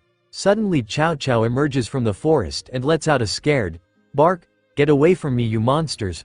Rushing towards Luffy, the dog jumps into his arms, instinctively knowing it is the safest place to hide. Behind him come a group of hybrid animals making their animal noises. Gur hiss caw moo meow woof snort. "We accept you, one of us."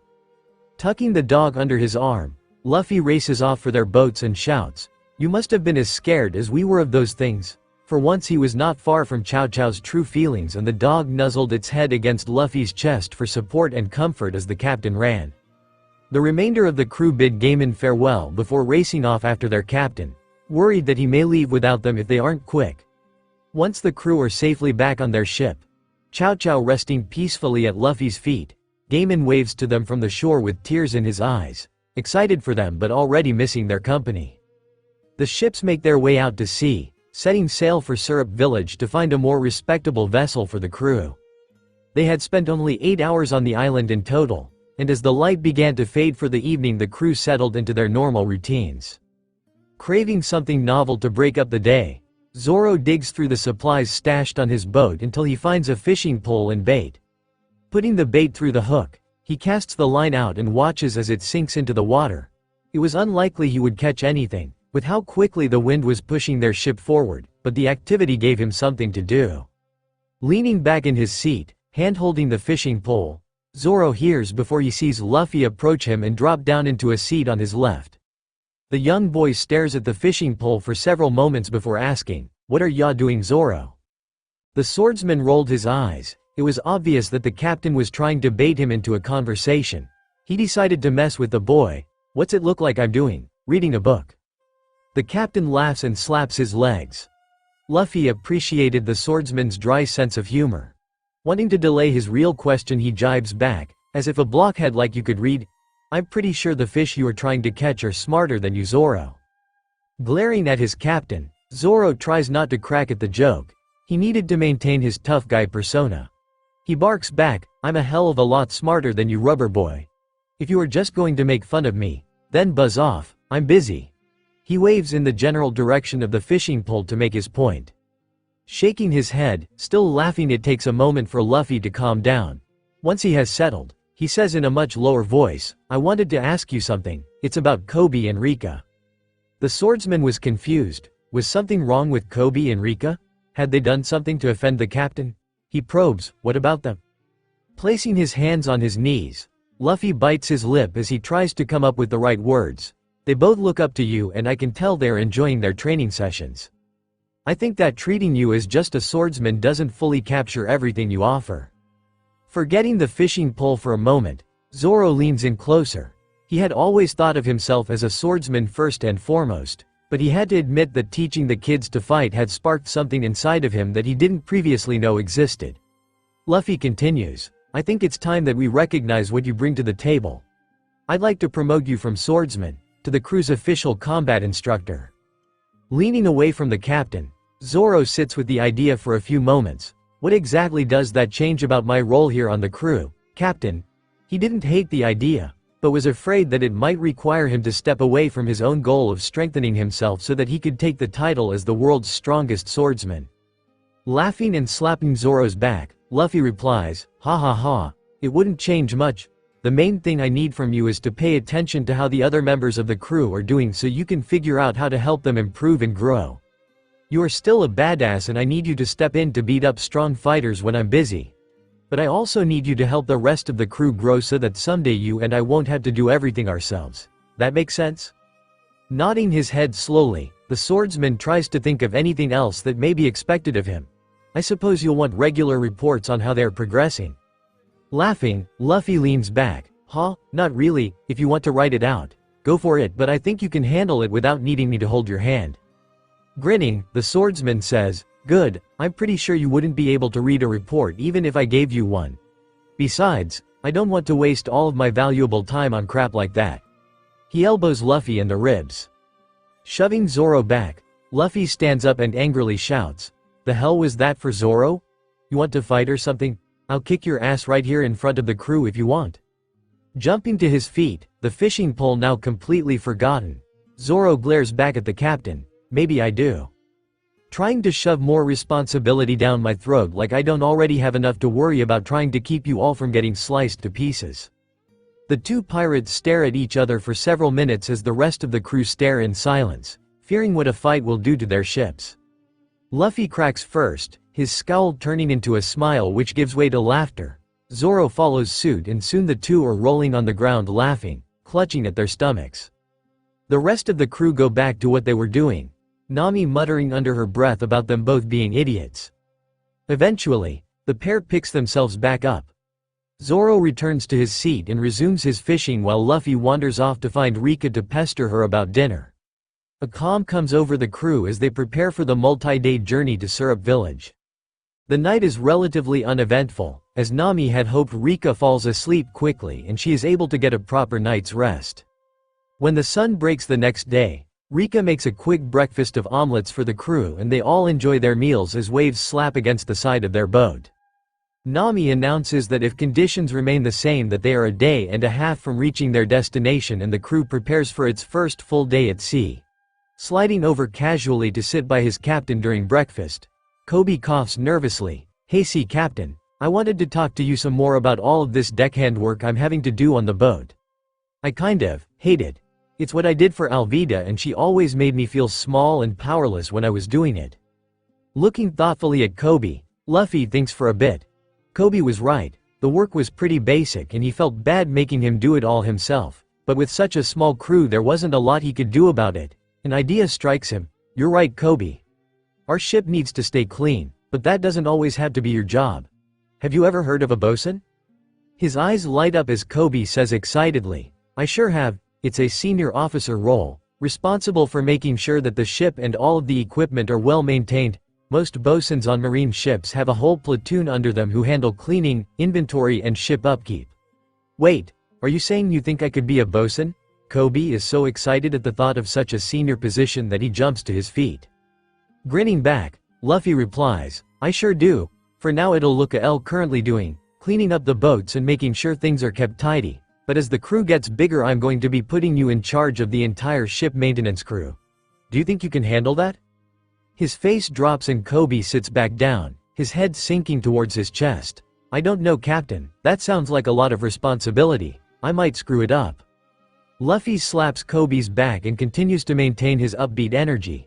"Then it's a good thing you have time to prepare. It's not like we are going to be picking up anybody between here and Syrup Village, right?" Lifting his head back up, hope in his eyes, Kobe looks up at the captain and smiles. Luffy believed in him, so he would have to believe in himself. "Okay, I'll do it.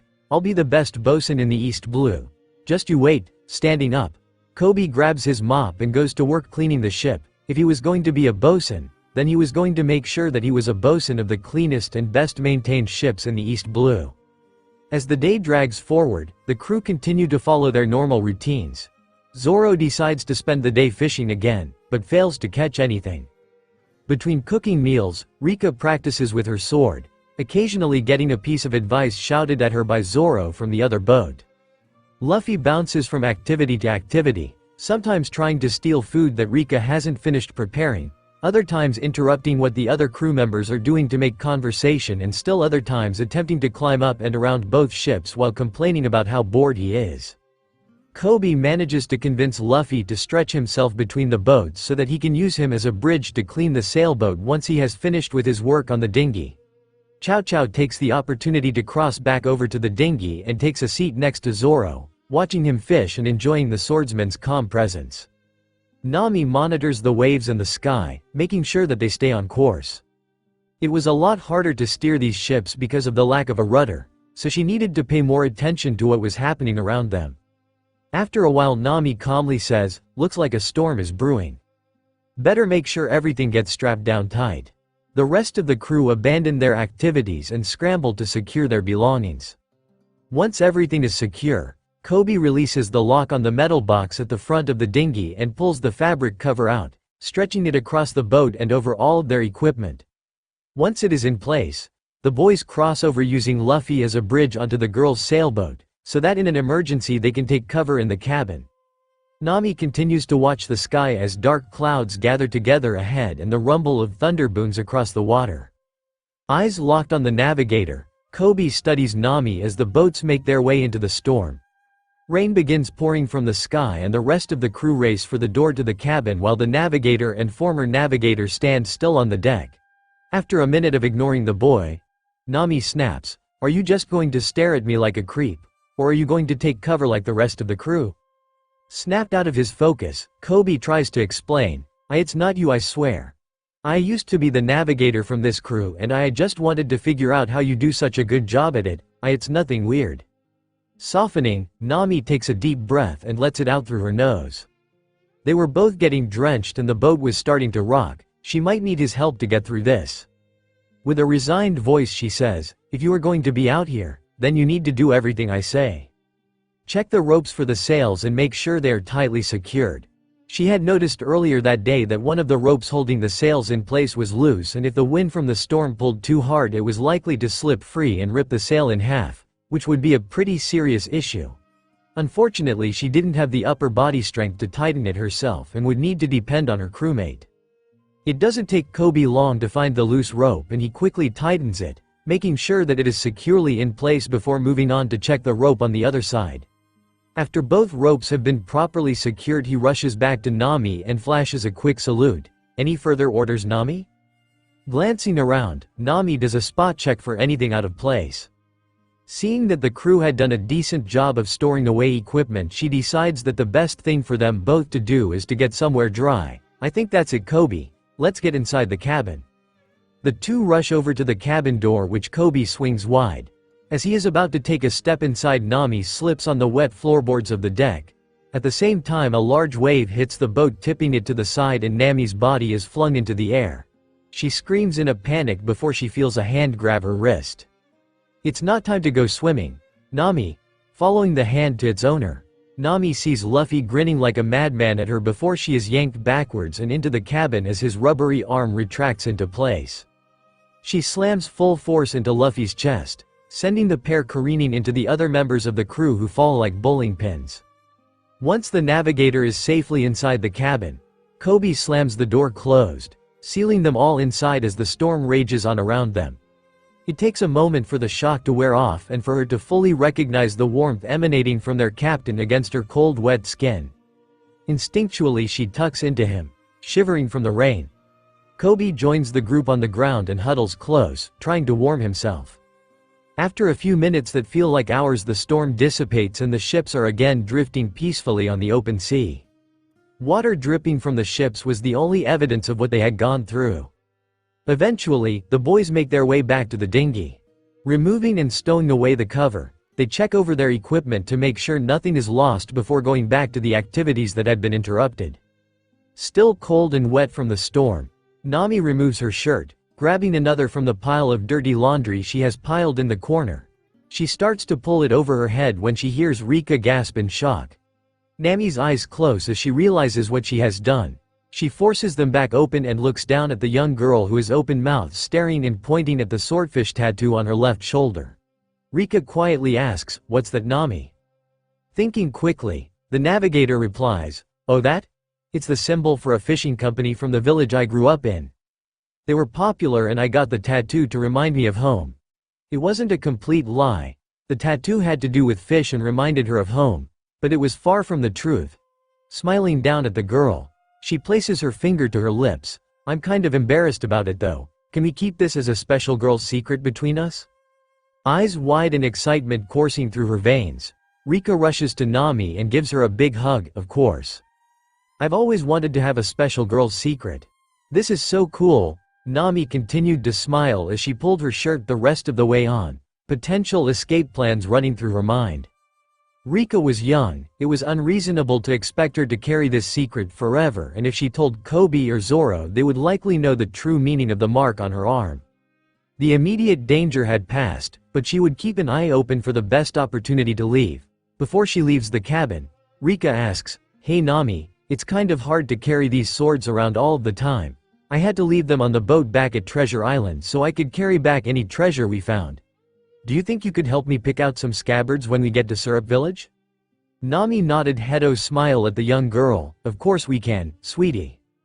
We both need some new clothes too. Let's have a girls' shopping trip while the boys look at boats."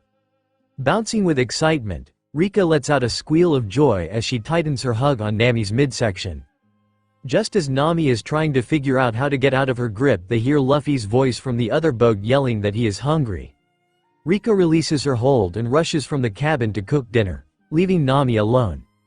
The smile fades from her face and is replaced with sadness and desperation.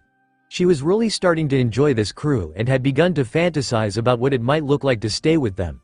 But unfortunately her history had a nasty way of catching up with her.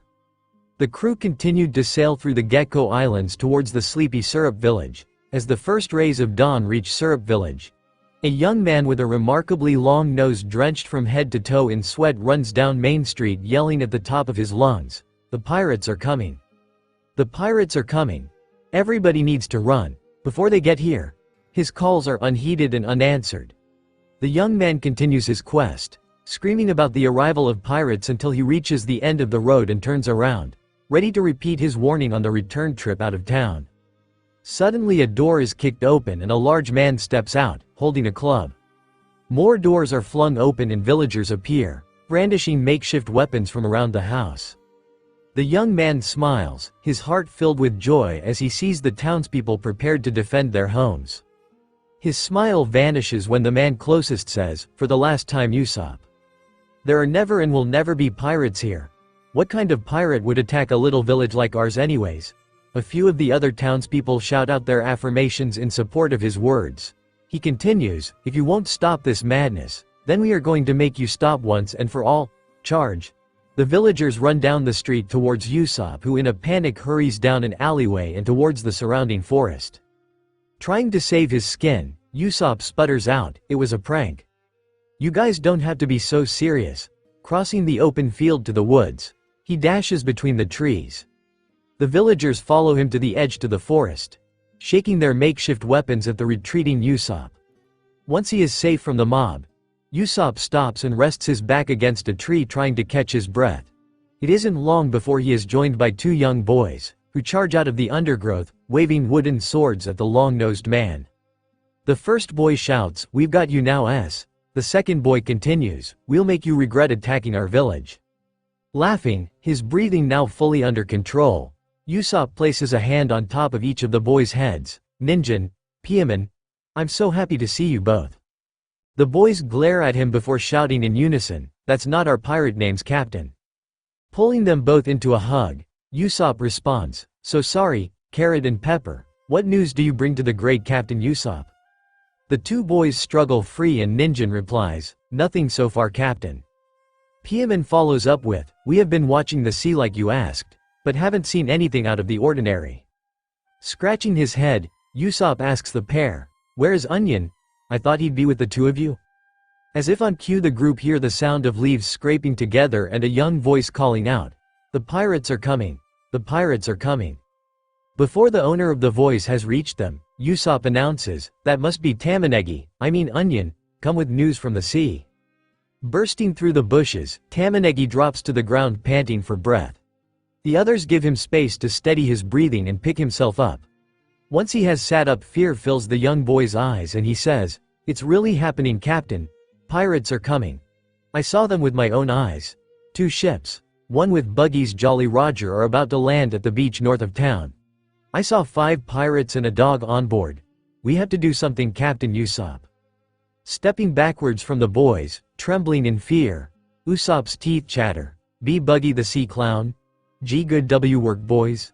And now we have to run away." Turning, he is about to run towards town before he is halted by a small hand grasping his shirt.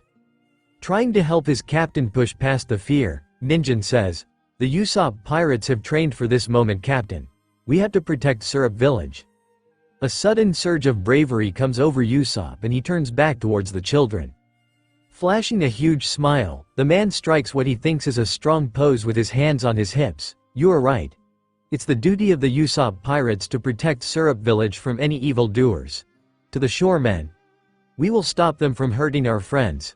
His mind races as he tries to come up with a plan to stop the invading pirates without putting himself and the children at risk as they all rush towards the shore to prepare for the incoming attack. Several minutes earlier, Luffy and the crew prepared to land on the rapidly approaching island. Nami spots a small head pop out of the distance and a scurrying motion as whomever it belongs to runs away from the shore. She mutters to herself, "That was weird," before shrugging and refocusing on safely landing the ships. Eventually the 2 boats make contact with the sand and the crew scramble out. They worked together to pull both ships up onto the soft sand so that they would not be lost to the tide.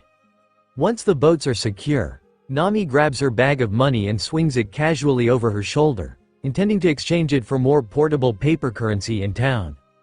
As the crew finish securing the ships in place, Zoro asks casually, "Who the hell is that guy?" before pointing up the slope to a long-nosed man standing at the top.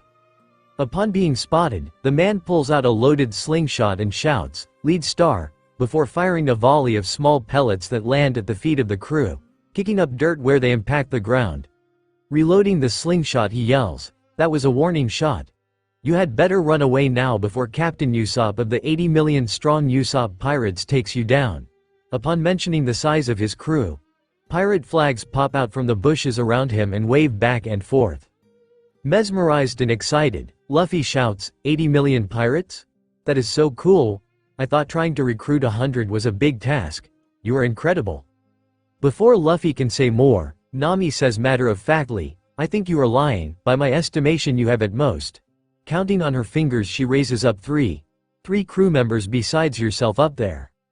Their plan unraveling, Ninjin, Piaman and Tamanegi all stand up and discard the machinery they had been operating to wave the flags. Ninjin shouting to Usopp, "They found us out, Captain. Should we surrender now or?" Snapping back at the boy while keeping his eyes focused on the pirates below, Usopp draws back his slingshot and takes aim at Luffy. "I may have lied about how big my crew is, but I won't hesitate to shoot anyone who threatens my village." He was projecting a bravery that at the moment he did not feel inside. A serious expression replaces Luffy's usual excited smile and he looks coldly up at Usopp. The sniper gulps as he continues to hold the slingshot taut, ready to fire. Repeating the line that had been burned into his mind long ago, Luffy recites, "Weapons are for action, not threats. Are you ready to risk your life here?" Sputtering, Usopp slowly releases the tension in his slingshot and lowers his head in shame, afraid to meet Luffy's gaze. "No, I guess I'm not." His serious expression breaks into laughter as Luffy calls up to Usopp, "Ha ha ha. I stole that line from a brave pirate I know named Shanks. He's an amazing guy. You would love him. He's so amazing that he managed to convince your dad, Yasopp, to be his sniper." His head snaps back up at the mention of his father's name and tears well up in Usopp's eyes. "You know my father?" Luffy and the others make their way up the cliff as the pirate captain proudly says, "I sure do. He was so proud of you, and wouldn't shut up about how his son was going to be an even better sharpshooter than himself when he grew up.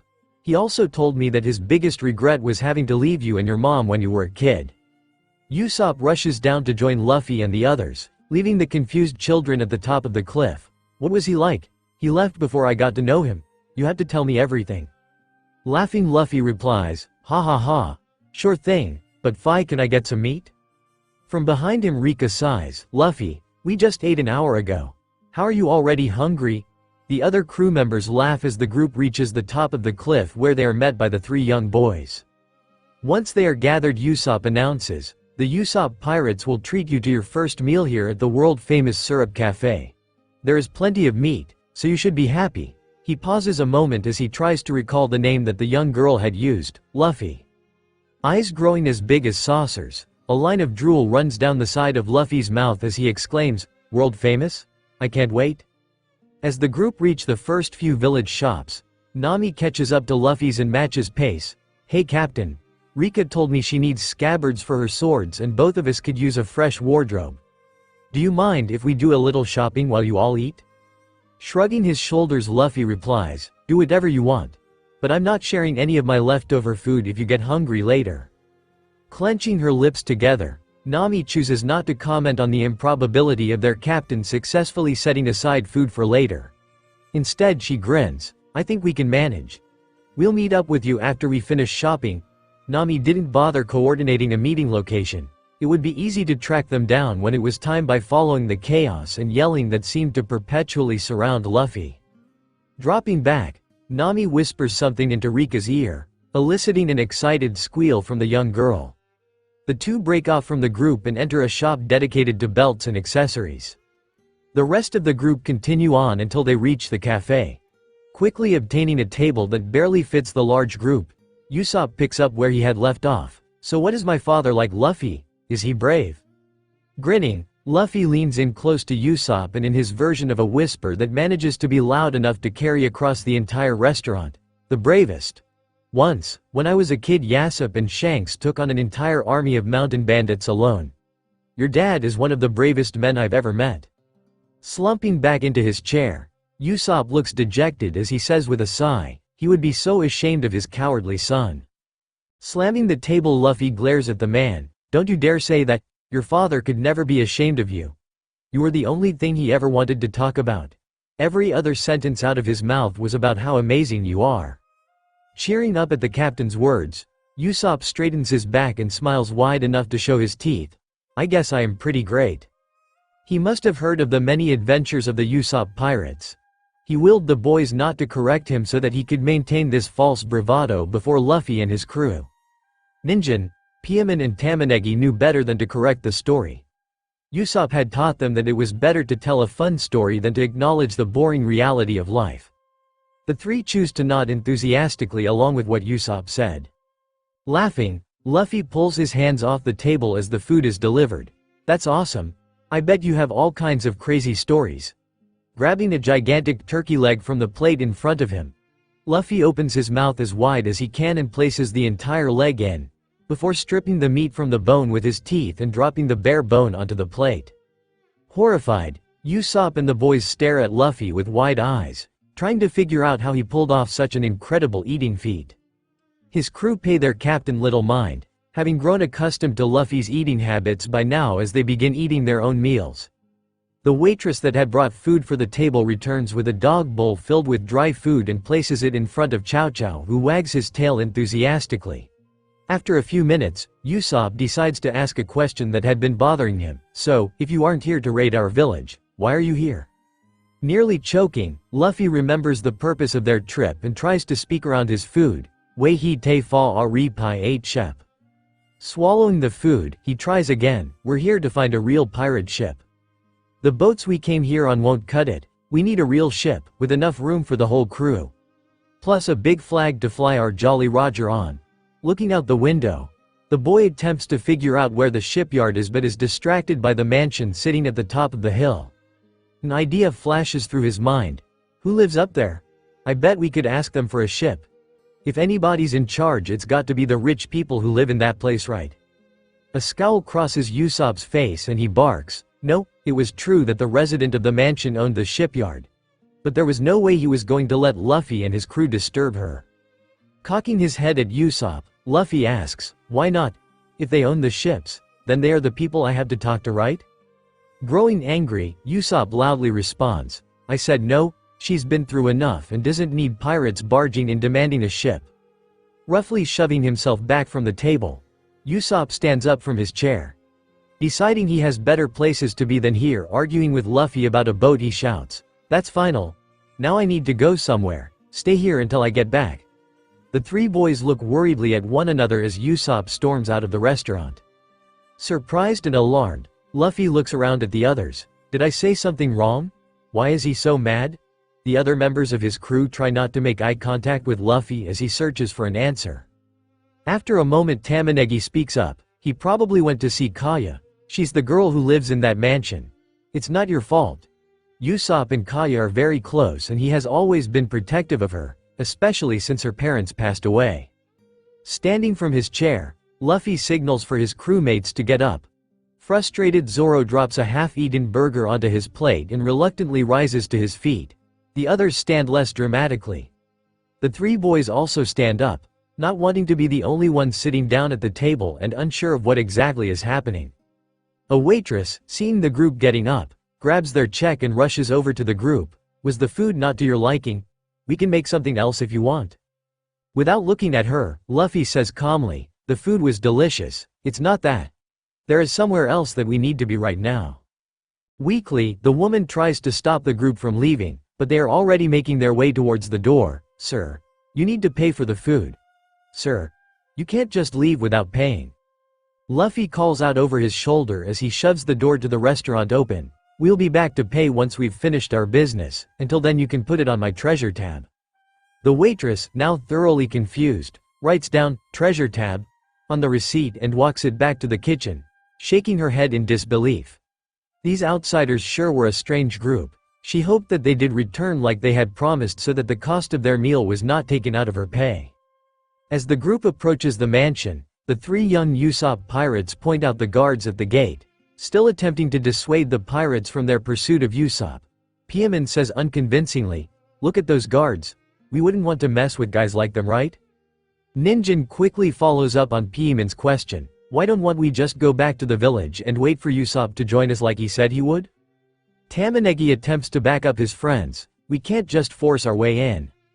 Ignoring the children, Luffy spots Usopp in a tree to his left and turns in that direction, following the gate around the side of the building until they are standing outside, looking up at him.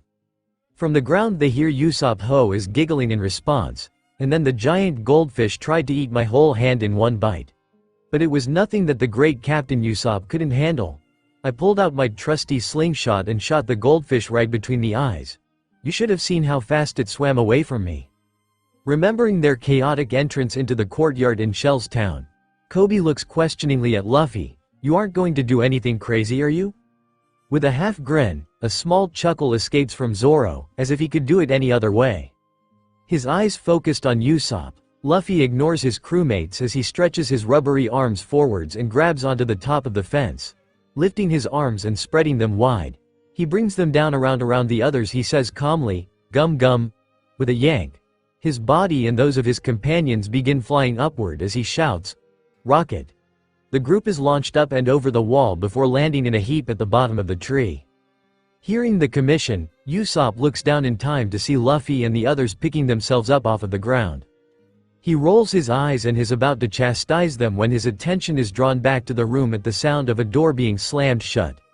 Purposeful footsteps approach the window from behind Kaya and a figure dressed in black moves into place beside the girl. The familiar voice of the girl's butler rings out. "What on earth are you doing here, Usopp? Telling more of your elaborate lies to poor Kaya? I told you to stay away from this place. We have no need for riffraff like you." Turning towards her butler, Kaya presses her hands together and pleads, "Klahadore, Usopp is my friend and I love his stories, don't send him away." In a much calmer voice the butler soothes the girl, "Lady Kaya, you know that I only intend the best for you. After your father saved my life 3 years ago I swore that I would do everything in my power to protect this family from harm. When your mother and father passed away, I vowed to keep you safe. I will stop at nothing to keep you out of harm's way." Turning towards Usopp, who is still sitting in the tree, his demeanor hardens. "That includes keeping you away from bad influences like him. Lady Kaya, you can do such great things with your life, but instead you continue to humor this liar and waste time on him." Fully addressing Usopp now, the butler says, "I told you to get out of here. Do I need to go downstairs and shake you out of the tree myself?" His cheeks grow warm as they glow a bright pink, embarrassed to be spoken to so unkindly by the butler. Usopp spits out, "I can get down just fine. But I'm not going to let you keep me away from Kaya forever, Klahadore." Sliding down the tree, Usopp lands next to the others. He chooses not to acknowledge that they had ignored his request, only having room in his heart to be mad at one man at the moment. A few minutes later the group is joined on the lawn by Klahadore and Kaya, who make their way from the front doors to the area underneath the tree where the rest are gathered. They are soon joined by another butler with strange antlers protruding from his head whom Usopp recognizes as Mary. The second butler stands beside Kaya, wrapping a blanket around her shoulders to keep her warm. Usopp had always gotten along with Mary and found him to be very kind, in stark contrast to the cold and calculating Klahadore. Before anyone else has a chance to speak, Luffy pipes up, "Hey Kaya, I'm a pirate and a friend of Usopp's. My crew and I really need a new boat. Ours aren't working out so well anymore. Can buy one from." Trying desperately to shut Luffy up, Usopp slaps a hand over the boy's mouth, cutting off his question.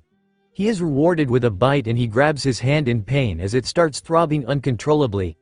Luffy continues on, "Like I was trying to say before I was so rudely interrupted." He glares at Usopp and continues, "We would like to buy one of your boats. Can we do da?" Interrupting the boy, Klahadore shouts, "Enough. You lowlifes are multiplying like cockroaches. It was bad enough having to deal with Usopp, now we have to contend with his hoodlum friends." Kaya protests weakly, "Klahadore, you shouldn't say such things. Breathing slowly, the butler straightens his back and upon noticing that his glasses have slid down his nose, carefully presses the palm of his hand against the bottom rim. Keeping his fingers pointed directly up into the air, he pushes them into place. Before he can say any more, Usopp angrily shouts, "What do you mean lowlifes? These are good people. Friends of my dad, in fact. They deserve your respect?" Feeling the mounting tension, Zoro rests his hand on the sword hanging from his right hip, ready to draw it if needed. Seeing Zoro, Kobe copies the action, reaching towards his belt where his club is secured.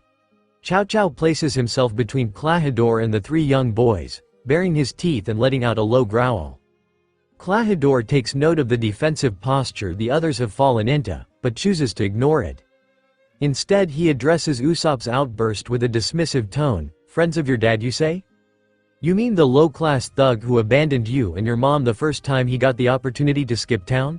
You probably aren't even the first family he's abandoned. I wouldn't be surprised if you have half-siblings spread all across the East Blue. If I were you, I'd put out an advertisement in the local news for long-nosed brats with daddy issues. Then you can have a family reunion and have a big cry about how much you miss Yasopp." Balling his hand into a fist, Usopp charges towards Klahadore shouting, "You keep my dad's name out of your mouth, Klahadore." Tossing his fist forward, he hits the butler in the forehead, sending him tumbling to the ground.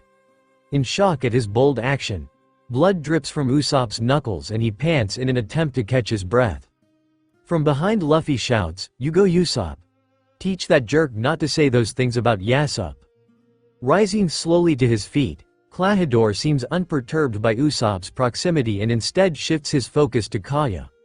Adjusting his glasses into place again with the palm of his hand, he gently asks, "You see that, Mrs. Kaya? All it took was a little push for Usopp to show his true colors. With a parent like his, I wouldn't be surprised if the only reason he befriended you was to get at your family's fortune. Now why would you want to spend your time with a man like him?" Usopp is about to protest when Kaya raises her hand, silencing him. "Usopp, I think it's time for you and your friends to leave." Surprised and hurt, Usopp attempts to explain, but Kaya, with an angry glare, she cuts him off. "No, you've done enough tonight. Go away, Usopp." A grin sneaks its way onto Klahadore's face and he again addresses the group. "You heard the lady. It's time for you all to leave." Lifting his hand to the side of his mouth, he shouts, "Guards, come here for a moment. We have some unwanted guests who need to be removed." The three large men who had previously been standing at the gate hustle over and grab Usopp by the shoulders. Tears stream down Usopp's face. He struggles free from their grip and walks towards the front gate saying, "I know when I'm not welcome. Come on, guys. Let's get out of here." The others follow him out the gate in a silent line. As they exit through the front gate, they are met by Rika and Nami, who had followed the shouting to the mansion in hopes of reuniting with their comrades. Rika's hands are now free, with her swords stored neatly in sheaths that are strapped in an X across her back. She has also changed from what she initially wore onto the island, now donning a white tank top with brown shorts. Nami is wearing the outfit she had worn the day before in the storm, now cleaned and professionally ironed. Her arms are loaded with clothing for herself and Rika. Her waist satchel is stuffed with money she had exchanged for her bag of treasure. Walking up to Luffy, Nami presses a receipt into his hands and smiles at the captain. "You owe me 4,000 belly for Rika's sheaths and another 2,000 belly each for the clothes, bringing your total to 8,000 belly. I expect payment in full. Don't you dare try to pull a fast one on me and claim that the treasure I stole from Buggy is yours and you can use it to pay for these things." Staring dumbfounded at Nami, Luffy fails to notice Usopp running away, tears continuing to run in rivulets down his face. As he turns to ask his crew's opinion on what to do next, Luffy notices the missing Snipper. "Hey, where did Usopp go?" Having grown to trust Luffy in their short time together, Ninjin explains, "He probably went to the northeast shore. It's where he likes to hang out when he is upset or has something big to think about." Luffy nods his head, pretending to understand. Northeast shore. He pauses for a moment. "Where is that exactly?" Piemon tries to help. "It's a little bit south of where you landed earlier today." Realizing that there was no way Luffy would make it himself, Tamanegi grabs the older boy's hand. "I'll show you the way. I was planning on keeping a lookout for pirates anyways."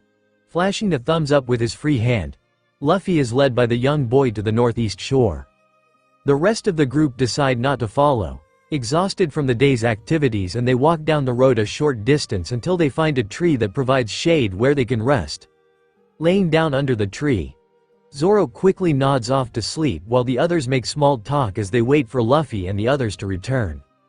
Down at Northeast Shore, events began to transpire that would drastically alter the lives of the citizens of Syrup Village. As the group sat about idly chatting and resting, they hardly noticed the passage of time.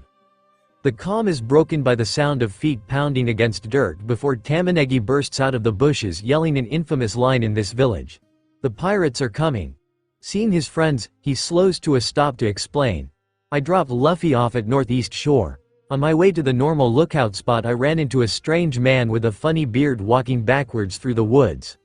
He was wearing heart-shaped sunglasses and a weird hat. The only people who dress up that crazy are pirates." The group stare at the boy, not believing him but impressed at the level of detail in his story. Before anyone could respond, they hear the sound of shoes dragging across the ground before a man sporting a strange beard, wearing heart-shaped sunglasses and a strange hat casually moonwalks towards them. The group stands transfixed, with the exception of Zoro, who is still asleep under the tree. Realizing that they may need the swordsman's help, Nami crouches down and shakes him awake. Yawning, Zoro stands up and upon seeing everybody gawking, follows their gaze to the odd-looking man. Too tired for pleasantries, he calls out, "Who in the hell are you?" The man stops at the sound of Zoro's voice, spins in a circle, tips his hat and then continues walking backwards towards them. "I am Django the hypnotist. I can hypnotize anyone." Confused and a little frustrated, Zoro lets his feelings be known. "What the hell is this garbage? A hypnotist? Who seriously believes in this crap?" As if summoned by his words, Ninjin, Piemon, Rika and Tamanegi ran up to Django, waving their arms emphatically and begging to be hypnotized. Shaking his head and rolling his eyes, Zoro wraps his fingers around the hilt of his sword, ready to cut the man to pieces if he tried to pull anything with the kids. Coming to a stop in front of the four children, Django drops his shades just enough for the children to see his eyes. "You want to be hypnotized, eh? I think that can be arranged." Reaching into his jacket, he pulls out a pendulum and carefully lets the chain out until it is hanging in front of him by the fingertips of his right hand. Eyes focused on the object, he instructs the children, "You must stare at this pendulum while it swings. On the count of Django you will fall into a deep sleep." With his left hand, he reaches out and gently taps the edge of the device, causing it to swing back and forth. The children's eyes follow its movement while the adults share nervous looks with one another, unsure if they should let this continue. In a hypnotically calm voice he says, "1, 2, Django." As the word, Django, exits his lips, the four children and Django all fall onto their backs fast asleep. The first to look back at the hypnotist, Kobe, tries and fails to stifle a laugh. "Ha ha. Wow. He's such a good hypnotist that he managed to hypnotize himself." He shifts his gaze to the swordsman. "Zoro, can you get rid of this oaf?" Laughing maniacally, Zoro releases his hold on his blade and walks over to Django. Grabbing him by the legs, he drags the strange man into the woods. He is gone for several minutes as he finds somewhere to deposit the body, and when he returns his laughter has finally dissipated. Crouching down next to the kids, he wonders, "How long do you think this hypnosis will last?" He was mostly concerned for his student and gently touched her cheek. Feeling warm air blow against his palm assures him that she is breathing.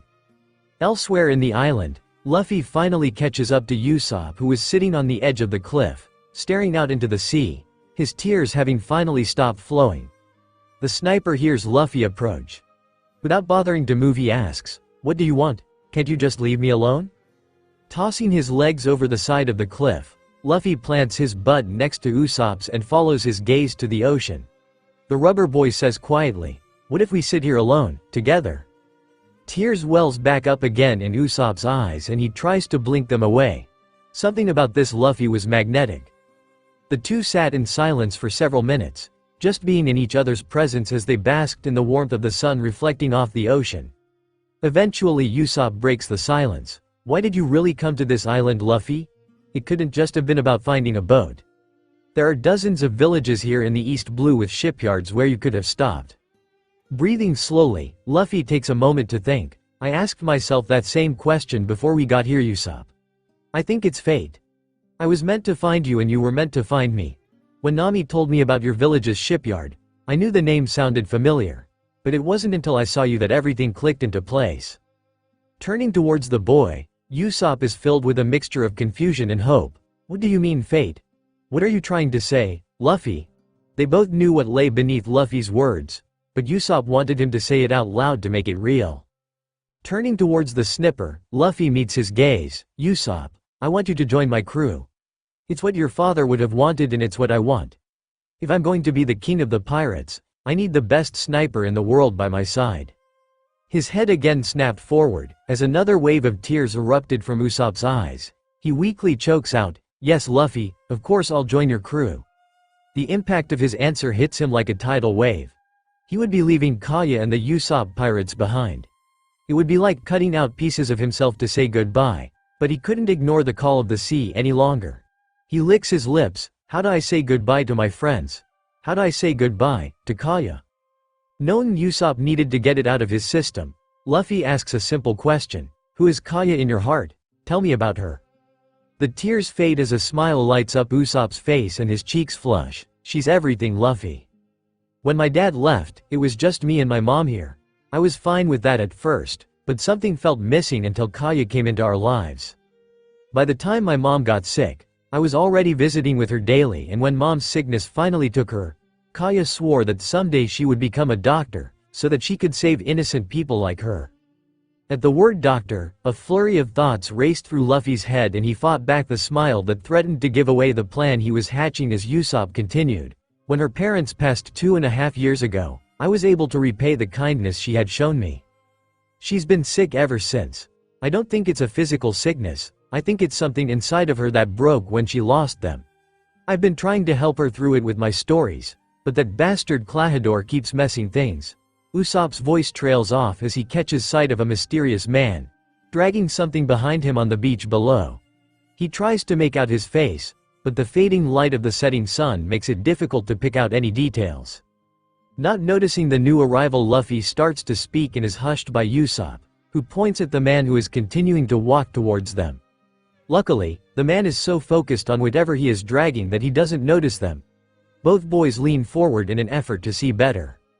As the man below reaches the base of the cliff, Usopp gets a close enough view to recognize him.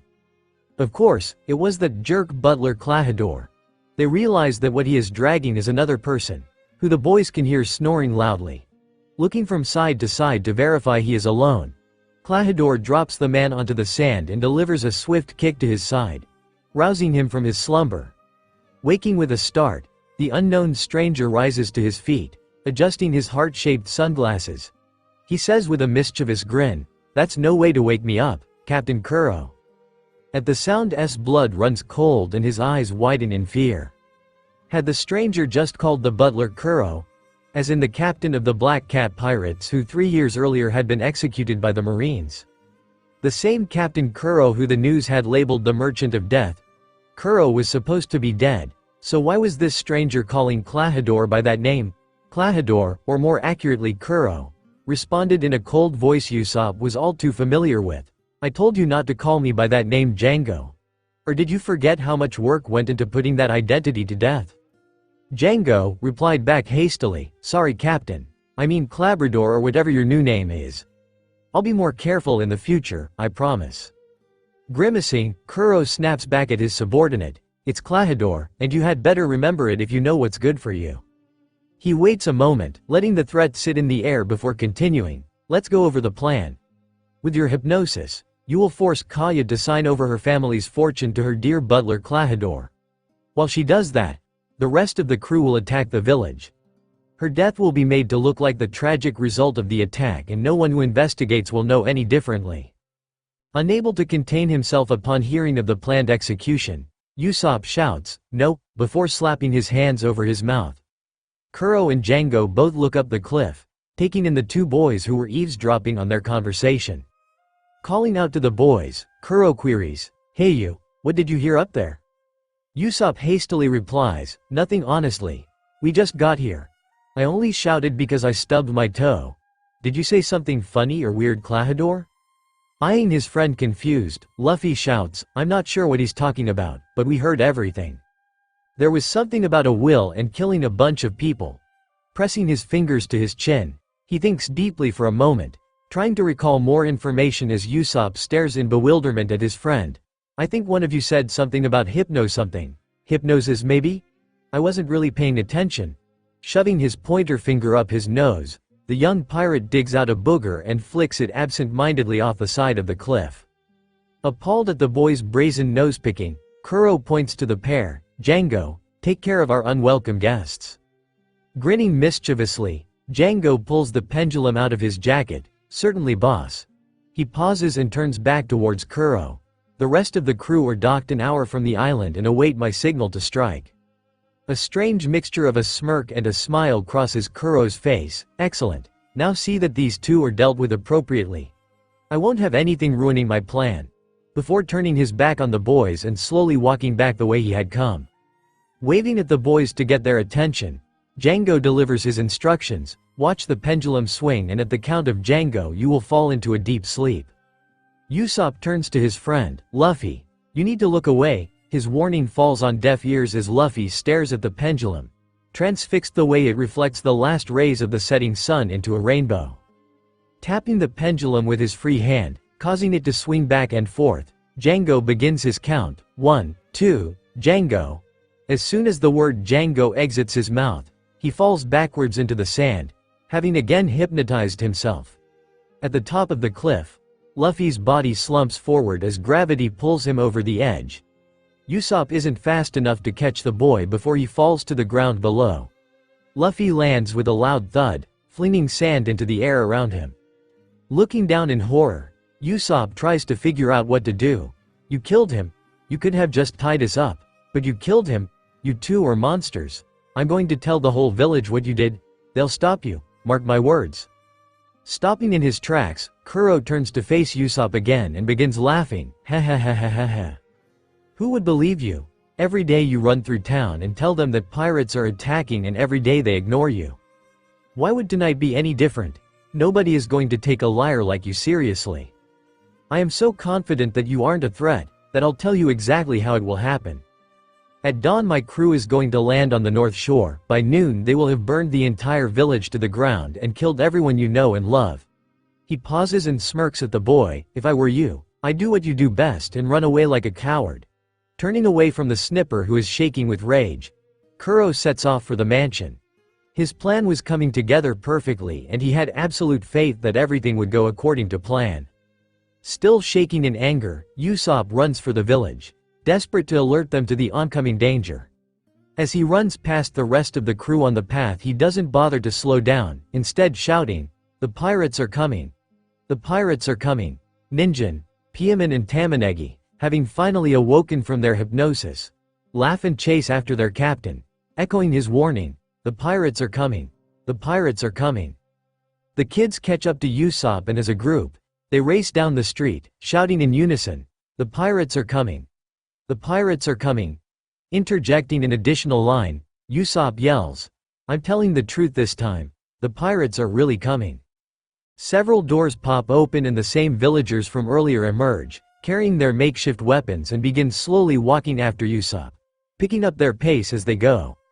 The large man from earlier shouts, "That's the last straw, Usopp. We are tired of you disturbing the peace of this village."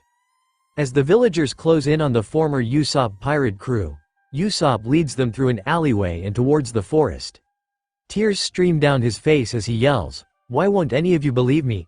I'm telling you the truth. The pirates are coming and they are almost here. You all need to run away."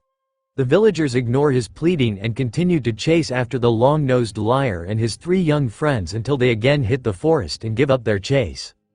As the villagers disperse, Usopp and the boys wind their way back through the trees to rejoin the rest of Luffy's crew who have not yet abandoned their spot along the road. Zoro is instructing Rika and Kobe, who are in the midst of a heated duel.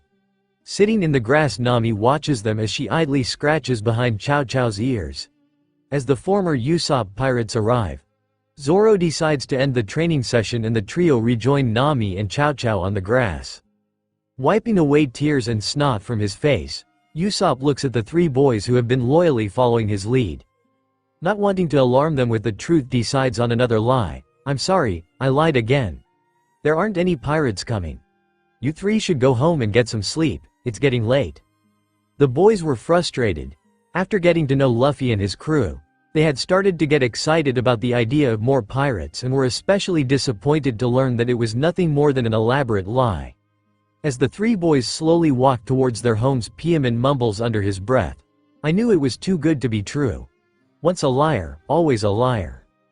Once the boys are safely out of hearing range, he addresses the rest of the group. "Something bad happened back at the shore. I think you will want to see for yourselves." Usopp leads the crew back to the cliff where he had eavesdropped on Kuro and Django earlier and points down. Django is nowhere to be seen, but Luffy's body lays crumpled in the sand. With tears in his eyes he chokes out, "I wasn't fast enough to catch him and now. Trying to be helpful, Rika volunteers, "He's asleep." Usopp lets out another sniffle, something like that little girl. But this is a EP, a forever sleep. As Usopp begins to explain the concept of death to the 7-year-old, the corpse rolls from its side to its back. Usopp attempts to integrate a plausible explanation for the movement into his explanation of death. Sometimes, when people have a forever sleep, their body moves around as the gas inside tries. His voice trails off as Luffy's head lifts from the dirt and the young captain's arms reach upwards, stretching with a loud yawn. Zoro laughs and shakes his head at the captain's impeccable timing. Thoroughly confused at how Luffy could have survived the fall, Usopp asks loudly, "Is your captain immortal? How did he survive that fall?" Looking up at the top of the cliff, Luffy shoots his friends a smile. "Nope. Just made of rubber. See?" Grabbing the sides of his face he stretches his cheeks out until they are the length of his arm before letting go and allowing his facial features to snap back into place. The straw hat wearing captain elaborates, "When I fall, I just bounce instead of going splat. Pretty cool, huh?" The boy was alive. That meant somebody else had heard Kuro and his plan, somebody that the village might actually trust. Hope bubbles back up in Usopp and he lets out a whoop for joy and shouts, "You're alive. Now we can save Syrup Village." Grinning, Luffy stretches his arms up to the top of the cliff and grabbing tight sends himself flying upwards while shouting, "Gum Gum Rocket." He lands next to Usopp. "We sure can. Leave it to me and my crew. Those pirates won't stand a chance." Hopefully at last Usopp's eyes light up. "Quick, we have to warn the village so we can all fight together. They might actually believe you, but we have to hurry." With a big grin, Luffy responds, "Nah, we don't need them." Jaw dropping open, Usopp stutters, What do you mean we don't need them? There's only 6 of us." Chow Chow lets out a quick bark, frustrated at being left out of the count. "Sorry, 7 of us. How can we possibly take on the entire crew of the Black Cat Pirates ourselves?" Kobe helpfully pipes up, "That's one more than we had when we took down the Buggy Pirates." Eyes wide, Usopp slowly turns his head towards Kobe. Why you took down the Buggy Pirates?" Laughing, Luffy tries to stand still but the excitement of an upcoming fight wins out and he bounces on his toes. Hee, we sure did. And the day before that we broke Zoro out of a marine base." Blinking several times, Usopp tries to look for any sign that they were pulling his leg. Seeing nothing, he shrugs his shoulders and smiles as the young pirate captain, "Then I guess we'll make our stand here." Meanwhile at the mansion, Mary was standing on top of a ladder, dusting a chandelier when Klahadore returned home. Mary was a strange-looking man. For the most part he resembled a human, but his thick white curly hair had a texture similar to the fleece of a lamb and 2 curled ram horns protruded from either side of his head. As Klahadore enters the dining room, Mary greets him cheerfully, "I'm surprised you were out so late, the town was buzzing tonight." Klahadore uncorks a bottle of wine and pours himself a glass. Catching sight of a small box on the counter he carefully picks it up. He inspects it with both his eyes and hands, before calling out to Mary, "What's inside of this box?" Stepping down from the ladder, Mary answers Klahadore, "Why, that is a gift that Miss Kaya picked out for you, Klahadore. She noticed that your glasses keep slipping, and decided it would be a kind gesture on the anniversary of your 3rd year of service to give you a pair with rubber nose grips so that they could stay in place." Continuing to trace the box with the fingertips of his right hand, Klahadore picks up the wineglass with his left and takes a slow sip, savoring the flavor. In answer to Mary's earlier statement he asks, "What were the villages gossiping about tonight?" Smiling, Mary answers, "Usopp tried for a second time today to warn them of a pirate attack. Somebody really needs to teach that boy to stop stirring up trouble. Turning away from Klahadore to the china cabinet, Mary begins dusting it. Closing his eyes and tensing up for a moment at hearing Usopp's name, Klahadore realizes that after tomorrow's attack it won't matter what happens and that the only person he was obligated to spare for the sake if his plan was Kaya. Reaching under the bar, he feels around until his fingers make contact with a wooden box. Quietly he unlatches the lid and catches its contents before they drop to the floor and make a noise. Klahadore carefully puts a glove first into his right hand followed by his left. At the end of each finger was a 2-foot-long blade, sharpened to a point at the tip. As he crossed the room to stand behind Mary he asked, "What if there was to be a pirate attack tomorrow? What would happen then, Mary?" Trying to keep the conversation lighthearted, Mary doesn't notice Klahadore's movements until he sees the man's reflection behind him in the china cabinet's mirrored glass. He tries to remain calm and fights his instincts that are screaming at him to run. I suppose that would be bad. But everybody knows Usopp is a liar and the pirate attacks. He is cut off by the sounds of blades slashing through the air. It takes him a moment before his brain registers the trauma to his body. Blood pours from the wounds on Mary's back as the butler grabs at the sides of the cabinet, trying and failing to remain upright. Pulling back, intending for Mary to suffer but not yet ready for him to die, Klahadore adjusts his glasses. Using the palm of his hand, his bladed fingertips point upwards at the ceiling to avoid nicking his face. As the Mary slowly turns his body to stare at him in horror, Klahadore laughs, "Ha ha ha. Would you believe me if I told you that there would be an attack? What if I told you that everyone in this village including Miss Kaya would be dead by this time tomorrow and that her fortune would be mine? What would you think then, Mary?" He puts extra emphasis on the word, then. Fighting to remain conscious, Mary's thoughts grow cloudy and he desperately fights off the overwhelming desire to fall asleep.